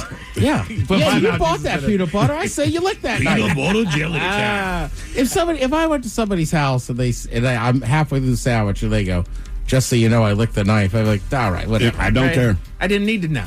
Also, want to say it's like National Burrito Day as well. VD, we should have celebrated that one, No, damn two it. foods on the same day. Shouldn't that not be allowed? That shouldn't be allowed. That should be illegal. If you're a food, I get if you want to like make it a toy or something like National Rubik's Cube Day as well. But not two in the same category. Come on. Right. Plus, burritos are better. So this is the last. You guys can have your ideas, my ideas. My burritos are better. This is the number one thing that you might not have known about the iconic PB&J. Anybody know the year? Give me within the decade when the peanut butter and jelly first made its appearance. The decade. Yeah, I'll say the 1910s. 1910s. 1870s. 1870s. 1890s. Ted, you're the closest without going over. You guys are sandwiched between it. 1901. Really? Okay. Possible home Who's cooks- responsible for this? Well, it's The possible greatest home cooks mind ever. have enjoyed PB&J's for years now. The first recipe for a peanut butter jelly sandwich appeared in a Boston Cooking School magazine in 1901. Cooking School. Written by Julia Davis Chandler. All right. Called for crab apple jelly. And some monkey butter. Oh, yeah. Grab yourself a big old jar. You get a big old jar of that monkey butter. Got it. Crab apple jelly. Crab apple jelly. God, I hate that stuff. Crab apples are terrible. Peanut Right, butter they jelly suck in tastes better. general. They're horrible. Jeez. A man in North Carolina robbed a local grocery store, but what he stole is a little ridiculous, Miles. What did he steal? Not crab apple jelly, but I'll tell you at 5:50. Thank you, sir. Headlines are coming up at 5:50. In the meantime, if we made it to drinking time. Somebody out there deserves to be recognized. And the men's room knows just who it is. So to you, we say, bottoms up, sailor. You're the toast of our shot of the day. Drink time it is, and as usual, we head to the drink desk and Steve at Thrill Hill to find out who we're toasting. Yes, indeed. And today we toast Mr. Jeremiah McGallen of Tyler, Texas. At 3:45 a.m., police there received a 911 call from Jeremiah stating that he'd injured himself at a local Dodge dealership. Now, pressed for details, he explained that he'd cut himself pretty badly on broken glass. And he further explained that he'd broken into the dealership by throwing a rock through the window and then had to crawl through the broken glass to get inside. And lacerations that caused enough damage that he needed medical attention. Now, his goal had been to steal a car. Instead, all he got was the candy on a salesperson's desk. But worse, in addition to having to rat himself out, injuring himself, and getting himself arrested, when officers arrived, they pointed out that there were several unlocked doors that Jeremiah could have simply used to get in or out. Good work, my man. So let's drink. We pour this booze and we drink this booze because we think it's yummy. Yummy. So over the tongue and down the throat to party in our tummies. Down the hola bichola. All right, it's going to get tested online for Profile This now. 206-803-ROCK. Profile This is next. Nerds! Today's episode is sponsored by Smart Travel, a new podcast from NerdWallet. Smart Travel doesn't just cover points and miles. They break down all the financial aspects of your trip, whether that's the best days to book, how to avoid hidden fees, or which fancy travel credit cards pay off, and which ones are just an expensive flex. If you want your travel budget to work harder, then dive into the best deals, products, services, and more with Smart Travel from NerdWallet, wherever you get your podcasts. I love the Marquette community. I think, it to me resembles a family of some sort. You are coming to a place that is not only going to give you a great education, but I think it's going to make you a very well-rounded individual. Especially because of the size, you can definitely find your people. I came in and it was open arms. While you're here, we're going to try to make you feel that same love and make this place home. We are Marquette. We are Marquette. We are Marquette. We are Marquette. Catchy tune, right? But don't let the urge to sing along distract you from the truck drifting towards your lane or that lane-splitting biker creeping up beside you. Fortunately, every Hyundai offers advanced safety features that can alert you to potential dangers around you. And Hyundai has over 120 IIHS top safety awards since 2006. Because Hyundai is always working to ensure the road doesn't... Get your one way. Hyundai vehicles have won over 120 IIHS top safety awards from 2006 to 2024. Now at Verizon, we have some big news for your peace of mind. For all our customers, existing and new, we're locking in low prices for 3 years guaranteed on My Plan and My Home. That's future you peace of mind. And everyone can save on a brand new phone on My Plan when you trade in any phone from one of our top brands. That's new phone peace of mind. Because at Verizon, whether you're already a customer or you're just joining us, we got you. Visit Verizon today. Price guarantee applies to then current base monthly rate. Additional terms and conditions apply for all offers. Working as a dedicated Fidelity advisor, I always ask, what's important to you? I'll look at those priorities and goals alongside your full financial picture to build a comprehensive plan designed to help grow and protect your wealth. With proactive portfolio insights and an eye on taxes, I'm here to help you make the most of your money. I'm Laura Maxwell, and I'm a dedicated Fidelity advisor. Learn more at fidelity.com/wealth. Investment minimums apply. Fidelity Brokerage Services, LLC, member NYSE, SIPC. At Danner, the journey is never complete. The Danner N45 Trail Hiker is designed to support those willing to sweat in search of their edge. Featuring per-spare uppers with a reaprene gussets for maximum breathability and Endurafoam midsoles for long-lasting comfort and cushion. The recraftable Vibram Mega Grip outsoles are built to be rebuilt. Danner's precision fit technology is available in women's styles. Breathe in the scenery with the Danner N45 Trail Hiker. Wherever you are on your journey, take new steps in the only direction you were meant to go. Forward. Explore the N45 at danner.com. When water from the pipes was pouring down, filed a claim with Hiscox. We turned it around. Across America, over 600,000 small businesses look to Hiscox Insurance for protection. Find flexible coverage that adapts to the needs of your small business with a fast, easy online quote at hiscox.com. 'Cause there's no business like small business. Like no business we know. Get a quote today with Hiscox Small Business Insurance.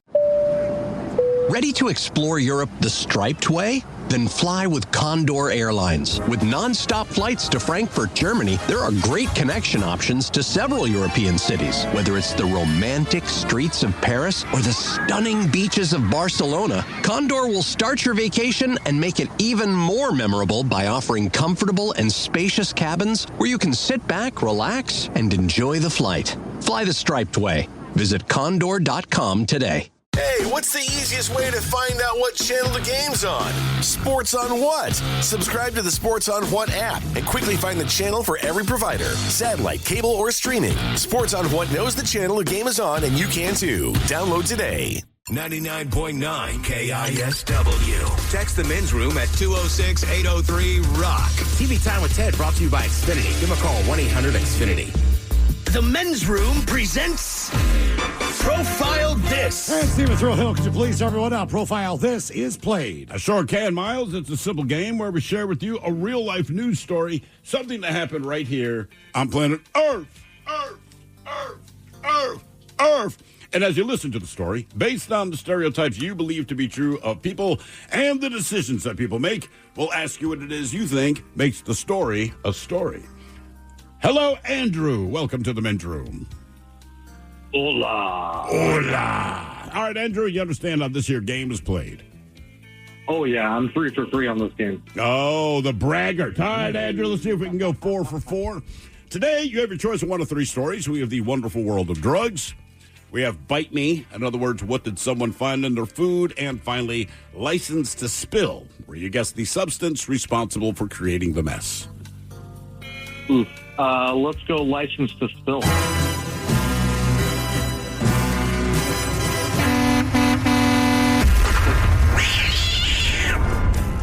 A semi-truck crash on a Virginia highway's runaway truck ramp caused the roadway to be covered in something. The Albemarle County Police Department said on social media that officers responded alongside the Albemarle County Fire Rescue on a report of a crashed semi at the Rockfish Gap Turnpike.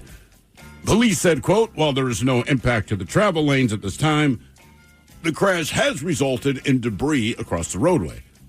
They posted a photo included of the wreckage and surrounded by all the stuff. Anyway, they say motorists should be aware that the scattered product may attract wildlife to the area. Please drive with caution and stay alert for any animals that might be crossing the road. So that was the point. The wreck itself, the stuff that spilled out of the back, didn't cause too many problems as far as traffic goes, but the amount of wildlife that it would attract, they felt what might be a future problem. So the question is, what did the truck spill that might attract the local wildlife? Was it lettuce? Was it corn? Was it carrots? Or was it birdseed? So lettuce, corn, carrots, or birdseed? I like that that's the angle on this. Like, look, man, the mess is easy to clean up, but all of the local animals are kind of come out for this. Corn. I've never seen a lot of animals in a cornfield. I know they probably go in crows, there, maybe. But if the corn is then shucked, birds. if it's shucked, it's different. But if it's Right. I'm going to go, Andrew. I'm going to go carrots. Well, because they said that it's not likely to cause damage or problems on the road, I'm going to go away from carrots and corn because I feel like if there's a bunch of carrots and corn on the road, it's going to damage your car. That's fair. Well, they could be baby carrots. You're going to go birdseed? That's what I'm leaning toward. Okay. Right, because the thing is, birds love bird seeds. But like my buddy's parents live in Monroe, and their issue is that the bears eat the bird seed. Really? Squirrels eat bird seed. I know squirrels do for sure. Hell, Yeah. if there's enough sunflower seeds in there, Ted Smith eats bird seed. Yes. What's that in our backyard? What the hell? I'm just hungry, dude. Just having a snack. Sneaky little snack back here. You're going birdseed along with Andrew there? Me and Andrew are locked in for bird seed. Andrew, I'm speaking for you. Give us the bird seed. What was spilled all over the road there in Virginia? Was it lettuce, corn, carrots, or bird seed? We'll let you know next. That was a tease. You are listening to The Men's Room. Oh, this Bosch miter saw really is smooth. Feeling smooth. Who said that? It's your inner Bosch, baby. I'm that scoobity-bebop smooth feeling you get when you make smooth cuts with that moobity-mibbity-mibbity-mubbity miter saw. So I'll just keep ski-bop sawing then? Now you're getting it. Beep-bop, beat-up, wow, miter saw is my favorite. The more you Bosch, the more you feel like a Bosch. $50,000 to $80,000 to repair and replace a broken sewer? That stinks. Well, that's what you get when you buy an older home. We don't have that kind of money. I mean, who does? Well, don't wait until it's too late. Call Pinky's. Pinky's? Yes, Darlene. Pinky's Plumbing. They do everything plumbing, even sewer and drain cleaning. A little preventative maintenance now will save you a big headache later. Just schedule it at pinkysplumbing.com. Oh, thanks, Ethel. Plumbing backs up and things get stinky. Call Pinky's. The Toyota Tundra and Tacoma are designed to outlast and outlive, combining raw power with precision engineering, all backed by Toyota's legendary reputation for reliability. Climb inside a Tundra and experience the uncompromising strength. With its available iForce Max engine, the Tundra delivers exceptional power, torque, and towing capacity. Plus, the spacious and high-tech cabin keeps you connected on the run. Or check out a Tacoma. Agile, dependable, and unstoppable. The Tacoma's designed for those who go beyond the trails. Stay ahead of the pack with available off-road features like crawl control. Or break out your tunes with the available portable JBL speaker. Toyota trucks are built to last, year after year, mile after mile. So outlast every adventure and outlive the moment. Buy a Tundra or Tacoma today. Visit buyatoyota.com, the official website for deals. Or stop by your local Toyota dealer to find out more. Toyota, let's go places. Category is licensed to spill. On Profile This, we got a semi-crash on a Virginia emergency escape ramp. Spilled debris over the hillway and then onto the roadway. And one thing that they're warning people about is that what spilled could possibly attract wildlife in the area. Yeah, that was a big concern. To be on the lookout for that. So the question is, what did the truck spill? Lettuce, corn, carrots, or birdseed? A couple of quick texts here. It says, in Virginia, I do declare. And for the record, they say all animals eat birdseed. It's like shark to chum. And birdseed, Andrew, the Ted Smith, that is what you guys guessed. It is not birdseed. You're not 3 for 4, Andrew. I'm going to start keeping track, brother. But 75%, not bad. I'll take it. Andrew, I'll take that Not one. bad. It's a C+. Is it a C+? Is that a C 3 out or of a C 4? plus? 75. I feel like you're just hitting C, No, right? it's mid-level C. Yeah, so that's just a C. No, You got to get like a 77 for a C plus. Come on, man. Some schools used to do like 72, 82. You're still that. Trust me, I had that argument with my parents. Many a report card. I'm with Andrew. I'm gonna call my mom when I get home. Hey, Mom, I got a C plus today. Miles, you went with carrots. I did. Believe it or not, it was corn. It was corn. Yeah, corn. Okay. Now for all TV news all the time, it's time for TV Time with Ted. And now, because your pathetic life is confined to countless hours in front of a talking box, the Men's Room presents TV Time with Ted. All right, your choices today: Stephen Colbert, The Jimmies, Fallon and Kimmel, Seth Meyers, Writers, or Ted Smith. Is it Ted or is it late night? It is right there. The title is guys have teams of talents and writers help them come up with their monologues each and every night. It is up to you to determine, is this an actual late night joke and from whom, or could it be a The Ted Smith original? Starbucks' new free refill perk has tripled customer traffic in stores, which is perfect for everyone thinking, this Starbucks is okay. I just wish there was 3 times more people using that bathroom. I'd say foul. Writers? Colbert. Starbucks' new free refill perk has tripled customer traffic in stores, which is perfect for everyone thinking, this Starbucks is okay. I just wish there were 3 times more people using that bathroom. The restaurant chain Hooters has filed for bankruptcy, but its parent company promises that Hooters will still be around, and they have 2 big reasons why. Beat Ted Smith. Yes. It was me. That's a good one. Yeah. Boob joke. The baby brand Frida has announced a breast milk flavored ice cream. Yeah. So if you love ice cream and you love being on watch list, Seth Meyers. That's The baby brand Frida has announced it will offer breast milk flavored ice cream. So if you love ice cream and you love being on watch lists.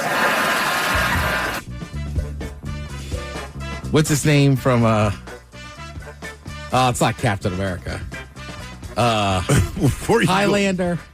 Oh, Homelander. Homelander, yes. Yeah. Oh, God. Yeah, good call. Good call. The Department of Agriculture has just announced the recall of more than 200,000 pounds of egg beaters because they might contain a cleaning solution. That sucks, because one of my favorite Easter traditions is hiding egg beaters from the kids. Colbert. Fallon. Damn it. Hey, get this. The Department of Agriculture just announced a recall of more than 200,000 pounds of egg beaters because they might contain cleaning solution. That's too bad. One of my favorite Easter traditions is hiding egg beaters for the kids.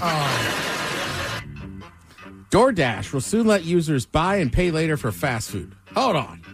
They're going to let Americans eat Taco Bell on credit? You don't want to have to tell your kids, sorry, you don't have a college fund because you have to understand, Daddy really wanted diarrhea.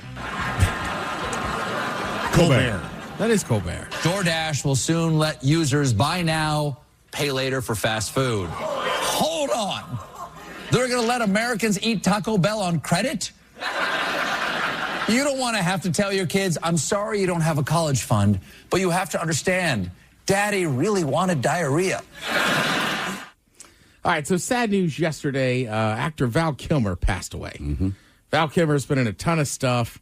I was going to say, he started out as a stage actor in the earlies, became a star in Hollywood in comedies like Top Secret and Real Genius. And then after that, obviously, he was in Top Gun, which, you know, one of the most famous lines of all time. You can be my wingman anytime. Bull. You can be mine. You know, the first one, I Tom- really and Tom rallied Tucker. hard for him to make the movie. You're everyone's problem. And the kind of talent that he has, and you see that scene, it's very special. This is very special. Yeah. It's funny. To read anything about him, everything that said actor Val Kilmer died, they always listed 2 movies, and one of them was always Top Gun. Then the other ones bounced around a little bit. So some Correct. said Tombstone, and I go, okay, that's cool. Then the other ones bring up the Batman movie. I'm like, I don't think that's the legacy he wanted to leave behind. I think Tombstone and Top Gun, you go, yeah, man. And The Doors, the Oliver Stone. Doors, right. Did You great know, in I it. saw that when I was younger. I'm sure it was from what I remember, it got me into the Doors. I mean, I was buying their music after All right, that. so, I mean, real quick, though, and Mike, you can even just play this lower underneath. Like, this is him practicing for the Doors. He sang all that music. Yeah, you know they destroy the night. Night divide the day. Oh, that's pretty damn close. It is, yeah. Very close. And he did all the songs in there. So you're right, Miles. I mean, that's a great movie, too. Jim Morrison was always a little, I don't know. I like the Doors, like their music. I never really got into them a ton. But, yeah, just the fact he sang all that music is unreal. Yeah, and they're recording Batman. I'm like, come on, man. As many movies as that man's done, you can bring a Batman. Not only that, but He you was think in Willow, Yeah. Yep. True Romance. He played Elvis. Hell, I mean, forget, like, I'm with you. I think his portrayal of Doc Holliday is unreal.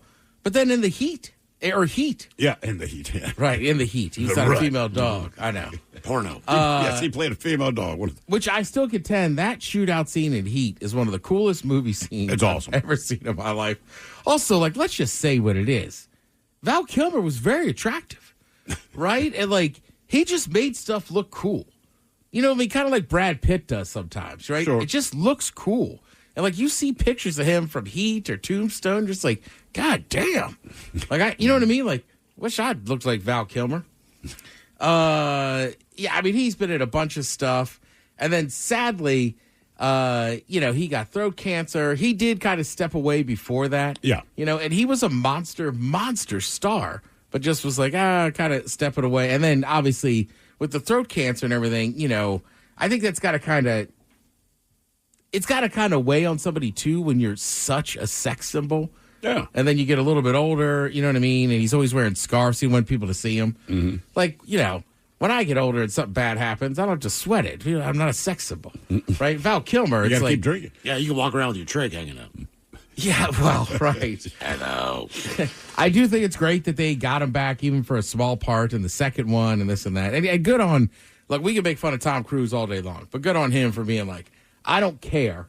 It's Top Gun. Mm-hmm. You know what I mean? Like, he's got to at least show up at some part in that movie. He's got to be a part of it. It's funny. Me and BD, we were talking about making fun of Tom Cruise because it's fun and it's easy to do. I'm like, I can't really list a lot of movies he's done that I don't like. Right. You know what I mean? Like, the guy's been a phenomenal actor. He's been around for 40 Maybe like The freaking Last years Samurai now. or something. I mean, right, there's There's a as couple. many movies as he's put out. Like, there's no doubt you can have a couple of stinkers, as they say, but overwhelmingly, I'm like, I enjoy his movies, man, but I also like to make fun of them.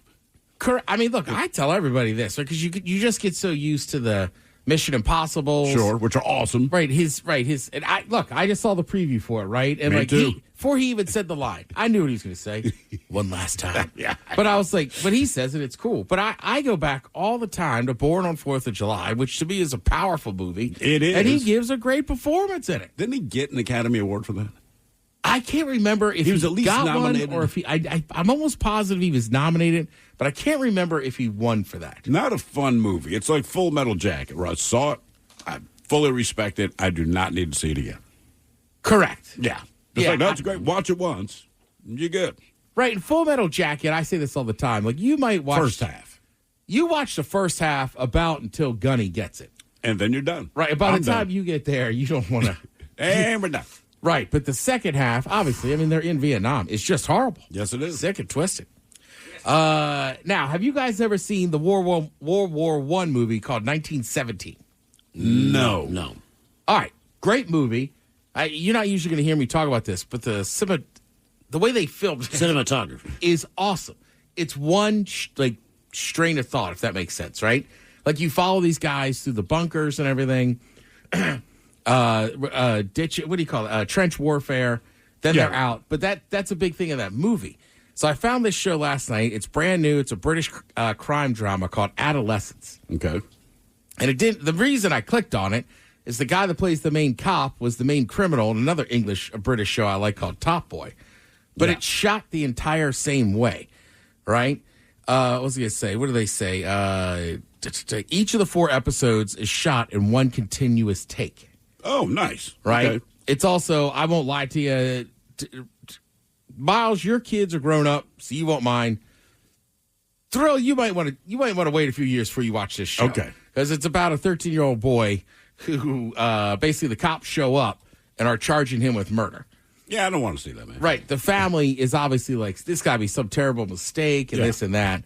And then as you get into it more, it's kind of interesting. Is the main cop, his son is also in this school, and they don't have a great relationship, but he's like, Dad, I got to talk to you and explain to you something. And they're like, because they just, at this point, they can't figure it out. And the cops are like us, right? They're in their 40s and stuff. And they're like, well, this girl, the victim, she's commented on his Instagram. And, like, they keep saying, like, well, they had to be friends. And he's like, Dad, I have to tell you. And he's like, no. You got to see what they're saying here. All right. And it's like red pill, blue pill. And he's talking about, the Matrix and this and that. And he's like, just shut up. Basically, like, no. That's what this means. That's what this means. And basically, I'm only 2 episodes in. I'm probably going to pump out. There's only 4 episodes, the next 2 episodes. But, like, basically, you realize, like, this kid, like, this girl isn't commenting nice things. Right. They just have no idea that she is just ripping them a new one. Everybody's liking it. And it's a good example of how this day and age, like obviously kids get still bullied in school. Yeah.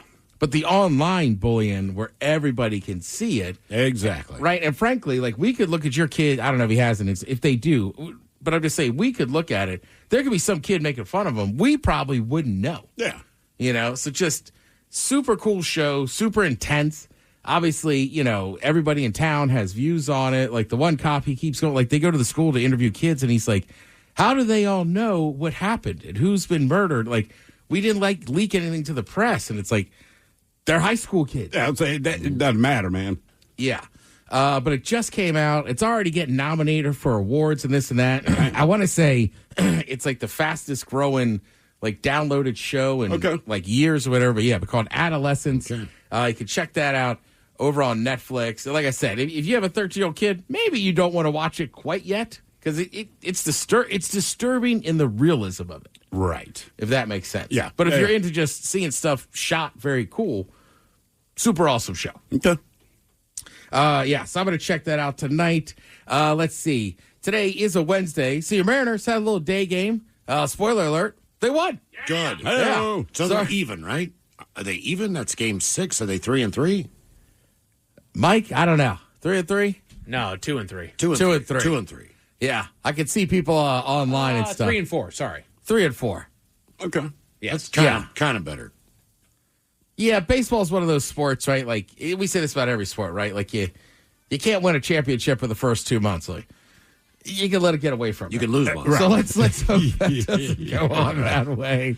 I know you still got basketball going. Mm-hmm. 2 different players last night in the NBA dropping 50 pieces. Damn. That's unreal. Steph Curry. Miles, I meant to bring this up to you earlier real quick. Steph Curry, when they talked to his coach after the game, they said, how did he end up with 50 points tonight? Like, he's been in the league forever. Was it just that week off? And he goes, the week off and a couple rounds of golf. And he goes, I'm only half kidding. Yeah. You know what I mean? So it's like that guy likes golf that much. I respect it. Steph Curry, even this late in the season, you're probably going to make the playoffs. Give him some time off. Make that push. Yeah. Thank you, Tim. We appreciate it. You're listening to The Men's Room. The Men's Room returns with Miles and Thrill. Now, let's see what's happening in the real world. All right, here we go. AI comes up with a recipe that tastes salty and looks like egg drop soup. Meanwhile, after 3 years, a North Carolina family will once again spend their days picking up poop. Maryland man finds new way to give up smoking for good. A Pennsylvania woman loses $2 million in a jacket with a hood. And a man with a machete robs a store of a cinnamon bun. It is time for your headlines. Now, it's time to hit the headlines. Here's my cop. All right, our top story. We go to North Carolina where the grocery store bakery has all the goods. Employees at a local grocery store were alerted to a man that had grabbed a cinnamon bun and clearly had no intention of paying for it. How they knew that? Probably because he started walking out the door. When confronted by employees, he brandished his weapon of choice, a machete. All right. Employees backed off and the man rushed out of the door. Police later found him down the road scarfing down the stolen cinnamon bun. He was arrested and faces several charges, but it did produce my favorite headline of the week. Quote, machete-wielding cinnamon bun bandit caught mid-snack. And it'd have been so much less if you just grabbed the cinnamon bun and ran out. Exactly. They probably wouldn't have even called anybody. Right. The machete's the difference in the whole thing, right? It sounds like he got himself in a sticky situation. That got it, Ted. Yes, he did. This is actually That the arrest was the icing on the cake. He committed a sin. It's a long way to run out of ball. This was a story. I started reading this earlier today, and I talked it out with our boy Ted. I did not know that there was a difference because he was charged with assault with a dangerous weapon. And I thought a machete, that seems awful deadly to me. Well, we had a story yesterday where the woman swung a conch shell. Right. And it was a deadly weapon. But a machete is a dangerous weapon. Okay, so that completely just takes away everything that I thought. Right, we looked it up, and it said if the weapon is used specifically to kill, like a knife or a gun, then it's a deadly weapon. Right. But the machete, I guess, technically is just to cut trees and bush. Right. But my argument would be, okay, so say I brought a chef's knife from home. Deadly weapon. But it's not designed to kill. It's designed to cut. It's designed to inflict harm. Stuff. Yeah. What about but it's not. It's a chef What about knife. scissors? I stab you with scissors. I Right. kill you. It's meant to cut paper. Right. It's just weird, the distinction. Because you go, like, if it's a chef knife, like this is for your Right. kitchen, I use it to kill someone, yeah. Because just the same, they were saying that a gun is a deadly weapon. However, an empty gun that is used as a bludgeon is a dangerous weapon. That's so the fair. conch shell, That's I would fair. put on that same token. Dangerous, but, right. but she got charged with deadly. Right. Which is one of the things I noted, like, Well, all right then. I don't know. Conch shell. Maybe it's because, like, dude, you know what? He stole a cinnamon bun. He didn't rob a bank. Right. Let's just say Let's just dangerous. bring weapon. these charges down a little bit. Guy was just hungry.